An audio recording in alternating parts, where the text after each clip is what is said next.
ಏನೇನೆಲ್ಲ ಇವತ್ತು ನಾವು ಈ ವಿಡಿಯೋದಲ್ಲಿ ಡಿಸ್ಕಸ್ ಮಾಡ್ತಿದೀವಿ ಅಂತ ಹೇಳಿದ್ರೆ, phases of project life cycle, project management life cycle, project planning, project execution and project closure. ಈ ಎಲ್ಲ ಕಾನ್ಸೆಪ್ಟ್ಸ್ಗಳು ವೆರಿ ವೆರಿ ವೆರಿ ಇಂಪಾರ್ಟೆಂಟು. ನಿಮಗೆ ಗೊತ್ತಿದ್ದೋ ಗೊತ್ತಿಲ್ಲದೇನೋ ಇವುಗಳನ್ನೆಲ್ಲ ಯೂಸ್ ಮಾಡಿರ್ತೀರಾ, ಆದರೆ ಇದೇ ಆ ಪ್ರಾಜೆಕ್ಟ್ ಲೈಫ್ ಸೈಕಲ್ ಅಂತ ನಿಮಗೆ ಗೊತ್ತಿರಲ್ಲ.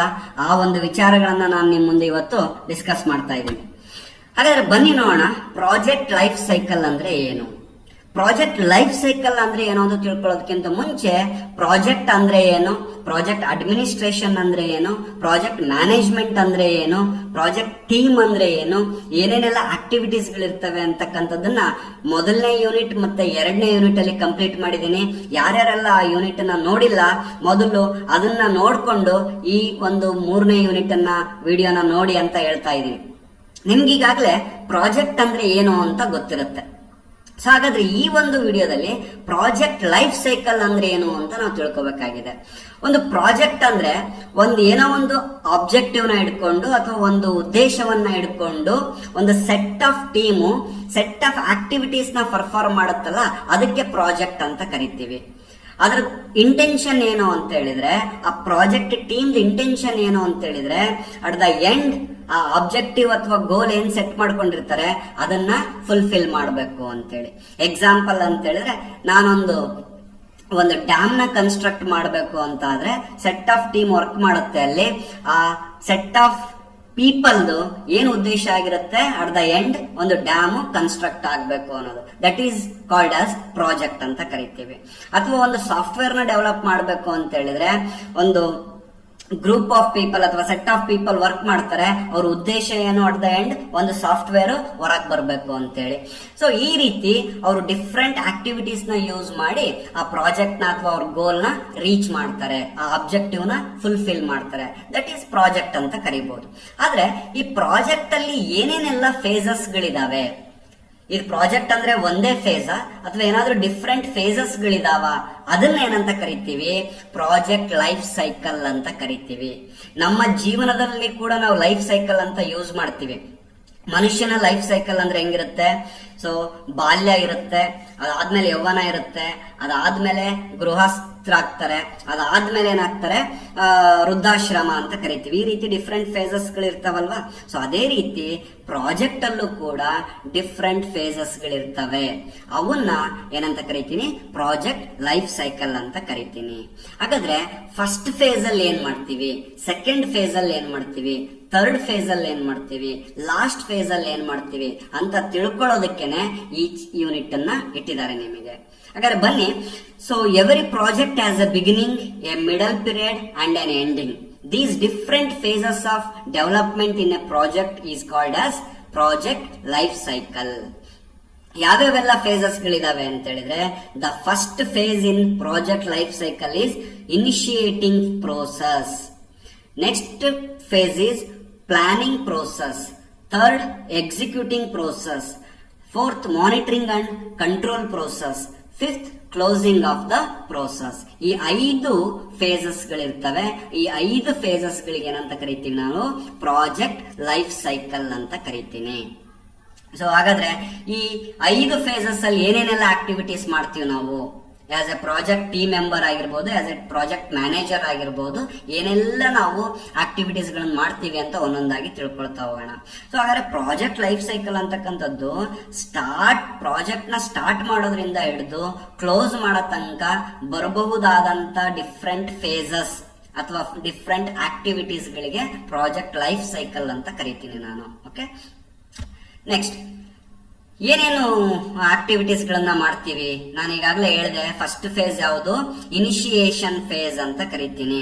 ಈ ಇನಿಷಿಯೇಷನ್ ಫೇಸ್ ಅಲ್ಲಿ ಏನೇನೆಲ್ಲ ಆಕ್ಟಿವಿಟೀಸ್ ಮಾಡ್ತೀವಿ ಅಂತ ಹೇಳಿದ್ರೆ, project definition, project constraints and problem statements ಗಳನ್ನೆಲ್ಲ ಡಿಫೈನ್ ಮಾಡ್ಕೊಳ್ತೀನಿ. ಈ ಚಿತ್ರದಲ್ಲಿ ತೋರಿಸ್ತಾ ಇರೋಂಗೆ ಇಲ್ಲಿ ನೋಡಿ 4 ಫೇಸ್ ಕೊಟ್ಟಿದೀವಿ. ನಮ್ಮ ಕಳೆದ ಸ್ಲೈಡ್ ಅಲ್ಲಿ ನಾವು 5 ಫೇಸ್ ಅನ್ನ ಕೊಟ್ಟಿದ್ವಿ. ಸೊ ಮಾನಿಟರಿಂಗ್ ಅಂಡ್ ಕಂಟ್ರೋಲ್ ಅಂತಕ್ಕಂಥ ಫೇಸ್ ಏನಾಗುತ್ತೆ, ಅದು ಕೆಲವೊಂದು ಟೈಮ್ ಮರ್ಜ್ ಆಗುತ್ತೆ, ಇಲ್ಲ ಅದನ್ನೇ ಸಪರೇಟ್ ಆಗಿ ಒಂದು ಫೇಸ್ ಅಂತ ಕರಿಬಹುದು. ಹಾಗಾಗಿ ಇಲ್ಲಿ 4 ಫೇಸ್ ಗಳನ್ನ ಹೇಳ್ತಾ ಇದೀವಿ.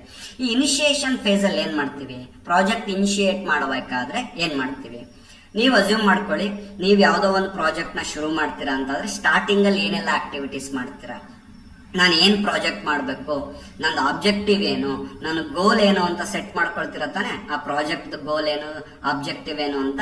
ಸೊ ಅದನ್ನ ಡಿಫೈನ್ ಮಾಡ್ಕೊಳ್ಳೋದಿರ್ಬೋದು. ಈ ಪ್ರಾಜೆಕ್ಟ್ ನ ಕನ್ಸ್ಟ್ರೈನ್ಸ್ ಗಳೇನೇನು, ಕನ್ಸ್ಟ್ರೈನ್ಸ್ ಅಂತ ಹೇಳಿದ್ರೆ ಈ ಪ್ರಾಜೆಕ್ಟ್ಸ್ ನಾವು ಮಾಡಕ್ ಆಗುತ್ತಾ, ಏನೇನೆಲ್ಲ ಪ್ರಾಬ್ಲಮ್ಸ್ ಬರಬಹುದು, ಏನು ತೊಂದರೆಗಳಿದಾವೆ. ಸೊ ಇವುಗಳನ್ನೆಲ್ಲ ನಾವೇನ್ ಮಾಡ್ತೀವಿ, ಅನಾಲಿಸಿಸ್ ಮಾಡ್ತೀವಿ. ಇಷ್ಟೆಲ್ಲ ಮಾಡಿದ್ಮೇಲೆ ನಾನು ಪ್ರಾಜೆಕ್ಟ್ ಅಲ್ಲಿ ಏನ್ ಮಾಡ್ಬೇಕು ಎಕ್ಸಾಕ್ಟ್ ಅಲ್ಲಿ ಅಂತೇಳಿ ಒಂದು ಪ್ರಾಬ್ಲಮ್ ಡೆಫಿನೇಷನ್ ಅನ್ನು ಮಾಡ್ಕೊಳ್ತೀನಿ ಅಥವಾ ಪ್ರಾಜೆಕ್ಟ್ ನ ಡಿಫೈನ್ ಮಾಡ್ಕೊಳ್ತೀನಿ. ಸೊ ಎಲ್ಲ ಆಕ್ಟಿವಿಟೀಸ್ಗಳು ಇನಿಷಿಯೇಷನ್ ಫೇಸ್ ಅಲ್ಲಿ ಆಗ್ತವೆ. ಇದೆಲ್ಲ ಆದ್ಮೇಲೆ ಓಕೆ, ನಮ್ಮ ಕಂಪ್ನಿ ಈ ಪ್ರಾಜೆಕ್ಟ್ ನ ಮಾಡಬಹುದು, ಈ ಕನ್ಸ್ಟ್ರೆಂಟ್ಸ್ ಗಳಿಗೆಲ್ಲ ನಮ್ಮ ಹತ್ರ ಸೊಲ್ಯೂಷನ್ ಇದೆ, ನಾವೇನ್ ಮಾಡಬೇಕು, ಎಷ್ಟು ಅಮೌಂಟಿಗೆ ಮಾಡಬೇಕು ಅಂತೇಳೆಲ್ಲ ಆದ್ಮೇಲೆ ನಾನು ಎಲ್ಲಿಗೆ ಹೋಗ್ತೀನಿ, ನೆಕ್ಸ್ಟ್ ಫೇಸು ಪ್ಲಾನಿಂಗ್ ಫೇಸಿಗೆ ಹೋಗ್ತೀನಿ. ಹಾಗಾದ್ರೆ ಈ ಪ್ಲಾನಿಂಗ್ ಫೇಸ್ ಅಲ್ಲಿ ಏನ್ ಮಾಡ್ತೀವಿ, ಈ ಪ್ಲಾನಿಂಗ್ ಫೇಸ್ ಅಲ್ಲಿ ಡೀಟೇಲ್ಡ್ ಪ್ಲಾನ್ ಅನ್ನ ರೆಡಿ ಮಾಡ್ಕೊಳ್ತೀವಿ. ಪ್ಲಾನ್ ಅನ್ನ ರೆಡಿ ಮಾಡೋದು ಅಂದ್ರೆ ಏನು, ಯೂಶಲಿ ಎಸ್ಟಿಮೇಷನ್ ಅಂಡ್ ಶೆಡ್ಯೂಲಿಂಗ್ ಅಂತಕ್ಕಂಥ ಟರ್ಮ್ಸ್ ಬರ್ತವೆ. ಎಸ್ಟಿಮೇಷನ್ ಮಾಡೋದಿರ್ಬೋದು, ಶೆಡ್ಯೂಲ್ ಮಾಡೋದಿರ್ಬೋದು. ಈ ಪ್ರಾಜೆಕ್ಟ್ಗೆ ಎಷ್ಟು ದಿನ ಬೇಕಾಗುತ್ತೆ, ಎಷ್ಟು ಟೈಮ್ ಬೇಕಾಗುತ್ತೆ, ಎಷ್ಟು ರಿಸೋರ್ಸ್ಗಳು ಬೇಕಾಗ್ತವೆ, ಯಾವೆಲ್ಲ ಇಕ್ವಿಪ್ಮೆಂಟ್ಸ್ಗಳು ಬೇಕಾಗ್ತವೆ, ಎಷ್ಟು ಅಮೌಂಟ್ ಖರ್ಚಾಗುತ್ತೆ, ನನಗೆಷ್ಟು ಪ್ರಾಫಿಟ್ ಬರುತ್ತೆ ಕಂಪ್ನಿಗೆ, ಈ ಎಲ್ಲ ಎಸ್ಟಿಮೇಷನ್ಸ್ ಗಳನ್ನ ಈ ಪ್ಲಾನಿಂಗ್ ಫೇಸ್ ಅಲ್ಲಿ ಮಾಡ್ಕೊಳ್ತೀವಿ. ಆಮೇಲೆ ಶೆಡ್ಯೂಲು ಕೂಡ, ಶೆಡ್ಯೂಲಿಂಗ್ ಅಂತ ಹೇಳಿದ್ರೆ ಪ್ರಾಜೆಕ್ಟ್ ಯಾವಾಗ ಸ್ಟಾರ್ಟ್ ಮಾಡಬೇಕು, ಸೊ ಫಸ್ಟ್ ಮಂತ್ ಅಲ್ಲಿ ಏನ್ ಕಂಪ್ಲೀಟ್ ಆಗ್ಬೇಕು, ಸೆಕೆಂಡ್ ಮಂತ್ ಅಲ್ಲಿ ಏನ್ ಕಂಪ್ಲೀಟ್ ಆಗ್ಬೇಕು, ಥರ್ಡ್ ಮಂತ್ ಅಲ್ಲಿ ಏನ್ ಕಂಪ್ಲೀಟ್ ಆಗ್ಬೇಕು, ಈ ರೀತಿಯಾದಂತ ಟೈಮ್ ಟೇಬಲ್ ಅಂತ ಏನ್ ಕರಿತೀವಲ್ಲ, ಈ ಟೈಮ್ ಟೇಬಲ್ ಅಥವಾ ಶೆಡ್ಯೂಲಿಂಗ್ ಅನ್ನ ಮಾಡ್ತೀವಿ. ಸೊ ಅದಾದ್ಮೇಲೆ ಥರ್ಡ್ ಫೇಸಿಗೆ ಹೋದ್ರೆ, ಥರ್ಡ್ ಫೇಸ್ ನ we will call it as execution phase. ಈಗ ಇನಿಷಿಯೇಷನ್ ಆಗಿದೆ, ಪ್ಲಾನ್ ಎಲ್ಲ ರೆಡಿ ಆಗಿದೆ, ಈಗ ಏನ್ ಮಾಡ್ತೀವಿ, ಆಕ್ಚುಯಲ್ ಆಗಿ ಪ್ರಾಜೆಕ್ಟ್ ನ ಆಕ್ಟಿವಿಟೀಸ್ ನ ಸ್ಟಾರ್ಟ್ ಮಾಡ್ತೀವಿ. ಪ್ರಾಜೆಕ್ಟ್ ಆಕ್ಟಿವಿಟೀಸ್ ಸ್ಟಾರ್ಟ್ ಮಾಡೋದು ಅಂತ ಹೇಳಿದ್ರೆ ಅಲ್ಲಿ ಪ್ರಾಜೆಕ್ಟ್ ಟೀಮ್ ನ ರಿಕ್ರೂಟ್ ಮಾಡಿರ್ತೀವಿ. ಪ್ರಾಜೆಕ್ಟ್ ಟೀಮ್ ಅಲ್ಲಿ ಅವ್ರಿಗೆಲ್ಲ ರೋಲ್ಸ್ ಅಂಡ್ ರೆಸ್ಪಾನ್ಸಿಬಿಲಿಟೀಸ್ ಗಳನ್ನೆಲ್ಲ ಕೊಟ್ಟಿರ್ತೀವಿ. ಅವ್ರುಗಳು ಆ ಟೀಮ್ ಮೆಂಬರ್ಸ್ ಗಳೆಲ್ಲ ಕೆಲಸ ಮಾಡೋಕ್ ಶುರು ಮಾಡ್ತಾರೆ. ಆ ಕೆಲಸನ ಮಾಡೋದಕ್ಕೆ ಡಿಫ್ರೆಂಟ್ ಟೆಕ್ನಾಲಜೀಸ್ ನ ಯೂಸ್ ಮಾಡ್ತೀವಿ. ಸೊ ಅಲ್ಲಿ ಕೆಲಸ ನಡೀತಾ ಹೋಗುತ್ತೆ. ಸೊ ಇದನ್ನೇನಂತ ಕರಿತೀವಿ, ಎಕ್ಸಿಕ್ಯೂಷನ್ ಫೇಸ್ ಅಂತ ಕರಿತೀವಿ. ಅಗೇನ್ ನಾನು ಹೇಳೋದಾದ್ರೆ, ಒಂದು ಸಾಫ್ಟ್ವೇರ್ ನ ಡೆವಲಪ್ ಮಾಡಬೇಕು ಅಂತ ಒಂದು ಕಂಪ್ನಿ ಒಂದು ಪ್ರಾಜೆಕ್ಟ್ ಇನಿಷಿಯೇಷನ್ ಮಾಡುತ್ತೆ. ಆ ಸಾಫ್ಟ್ವೇರ್ ಅಲ್ಲಿ ಏನೆಲ್ಲ ರಿಕ್ವೈರ್ಮೆಂಟ್ಸ್ ಗಳಿರ್ಬೇಕು, ಆಮೇಲೆ ಏನೇನೆಲ್ಲ ಕನ್ಸ್ಟೆಂಟ್ಸ್ ಗಳಿದಾವೆ, ನಾನು ಏನ್ ಎಕ್ಸಾಕ್ಟ್ ಆಗಿ ಮಾಡಬೇಕು ಅನ್ನೋದನ್ನ ಇನಿಷಿಯೇಷನ್ ಫೇಸ್ ಅಲ್ಲಿ ಮಾಡುತ್ತೆ. ಅದಾದ್ಮೇಲೆ ಈ ಪ್ರಾಜೆಕ್ಟ್ ಗೆ ಎಷ್ಟು ರಿಸೋರ್ಸಸ್ ಗಳು ಬೇಕು, ಯಾವ್ಯಾವ ಟೆಕ್ನಾಲಜಿನ ಯೂಸ್ ಮಾಡ್ಬೇಕು ನಾನು, ಮತ್ತೆ ಎಷ್ಟು ಅಮೌಂಟ್ ಆಗುತ್ತೆ ಅನ್ನೋದನ್ನ ಪ್ಲಾನಿಂಗ್ ಫೇಸ್ ಅಲ್ಲಿ ಮಾಡ್ಕೊಳ್ಳುತ್ತೆ. ಅಂಡ್ ಎಕ್ಸಿಕ್ಯೂಷನ್ ಫೇಸ್ ಅಲ್ಲಿ ಆ ಟೀಮ್ ಒಂದು 5 to 10 ಮೆಂಬರ್ಸ್ ಟೀಮ್ ಇರುತ್ತೆ. ಅದರಲ್ಲಿ ಟೆಸ್ಟಿಂಗ್ ಟೀಮ್ ಅಂತ ಇರುತ್ತೆ, ಡೆವಲಪ್ಮೆಂಟ್ ಟೀಮ್ ಅಂತ ಇರುತ್ತೆ. ಡೆವಲಪರ್ಸ್ ಎಲ್ಲ ಏನ್ ಮಾಡ್ತಾ ಹೋಗ್ತಾರೆ, ಸಾಫ್ಟ್ವೇರ್ ನ ಕೋಡಿಂಗ್ ಮಾಡ್ತಾ ಹೋಗ್ತಾರೆ. ಅದಾದ್ಮೇಲೆ ಟೆಸ್ಟರ್ಸ್ ಗಳು ಏನ್ ಮಾಡ್ತಾ ಹೋಗ್ತಾರೆ, ಅದನ್ನ ಟೆಸ್ಟಿಂಗ್ ಮಾಡ್ತಾ ಬರ್ತಾರೆ. ಇದನ್ನ ಎಕ್ಸಿಕ್ಯೂಷನ್ ಫೇಸ್ ಅಂತ ಕರಿತೀನಿ. ಸೊ ಇದು execution phase. The last phase project closure ಅಂತ ಕರಿತೀವಿ. ಪ್ರಾಜೆಕ್ಟ್ ಕ್ಲೋಜರ್ ಅಲ್ಲಿ ಏನ್ ಮಾಡ್ತೀವಿ ಅಂತ ಹೇಳಿದ್ರೆ, ನೋಡಿ ಇಲ್ಲಿ ಮಾನಿಟರಿಂಗ್ ಅಂಡ್ ಕಂಟ್ರೋಲಿಂಗ್ ಅನ್ನೋದನ್ನ ಇಲ್ಲಿ ಮರ್ಜ್ ಮಾಡಿದ್ದಾರೆ ಪ್ರಾಜೆಕ್ಟ್ ಕ್ಲೋಜರ್ ಅಲ್ಲಿ. ಸೊ ಎಕ್ಸಿಕ್ಯೂಷನ್ ಆಗ್ತಿರ್ತಕ್ಕಂಥ ಆಕ್ಟಿವಿಟೀಸ್ ನ ನಾವು ಆಸ್ ಎ ಮ್ಯಾನೇಜರ್ಸ್ ಗಳಿರ್ಬೋದು, ಟೆಕ್ ಲೀಡ್ಸ್ ಗಳಿರ್ಬೋದು, ಇವರೆಲ್ಲ ಮಾನಿಟರ್ ಮಾಡ್ತಾ ಇರ್ತಾರೆ. ಏನಾದ್ರೂ ಚೇಂಜಸ್ ಗಳು ಬೇಕಾ ಅಂತ ಚೇಂಜ್ ಗಳಿದ್ರೆ ಅದನ್ನ ಇನ್ವಾಲ್ವ್ ಮಾಡ್ಕೊಳ್ತಾ ಇರ್ತಾರೆ. ಆಮೇಲೆ ಶೆಡ್ಯೂಲ್ ಪ್ರಕಾರ ನಡೀತಿದನೋ ಇಲ್ವೋ, ಏನಾದ್ರೂ ಕಂಟ್ರೋಲ್ ಮಾಡ್ಬೇಕಾ ಪ್ರಾಜೆಕ್ಟ್ ನ, ಏನಾದ್ರೂ ಅಮೌಂಟ್ ವ್ಯತ್ಯಾಸ ಆಗ್ತಿದನ, ಡಿಲೇ ಆಗ್ತಿದನ ಪ್ರಾಜೆಕ್ಟ್ ಅಲ್ಲಿ, ಇದನ್ನೆಲ್ಲ ಕಂಟ್ರೋಲ್ ಮಾಡ್ತಾ ಇರ್ತಾರೆ. ಇದೆಲ್ಲ ಮುಗಿದಾದ್ಮೇಲೆ ನೀಟಾಗಿ ಆ ಪ್ರಾಜೆಕ್ಟ್ ನ ಔಟ್ಪುಟ್ ಬರುತ್ತೆ. ಆ ಔಟ್ಪುಟ್ ಅನ್ನ ಕ್ಲೈಂಟಿಗೆ ಕೊಡ್ತೀವಿ. ಕ್ಲೈಂಟಿಗೆ ಕೊಟ್ಬಿಟ್ಟು ಎಲ್ಲ ಡಾಕ್ಯುಮೆಂಟ್ಸ್ ಗಳು, ಮ್ಯಾನ್ಯುಯಲ್ಸ್ ಗಳು, ಅದ್ರ ಬಗ್ಗೆ ಏನೇನ್ ಸಪೋರ್ಟಿಂಗ್ ಡಾಕ್ಯುಮೆಂಟ್ಸ್ ಬೇಕೋ ಅದನ್ನೆಲ್ಲ ಅವ್ರಿಗೆ ಒಪ್ಪಿಸ್ತೀವಿ. ಒಪ್ಪಿಸಿ ಆದ್ಮೇಲೆ ಅದನ್ನ ಏನಂತ ಕರೀತಾರೆ, ಪ್ರಾಜೆಕ್ಟ್ ಕ್ಲೋಸಿಂಗ್ ಅಂತ ಕರೀತಾರೆ. ಸೊ ಈ ಎಲ್ಲ ಆಕ್ಟಿವಿಟೀಸ್ಗಳು ಪ್ರಾಜೆಕ್ಟ್ ಕ್ಲೋಜರ್ ಅಲ್ಲಿ ಬರುತ್ತೆ ಅಂತೇಳಿ.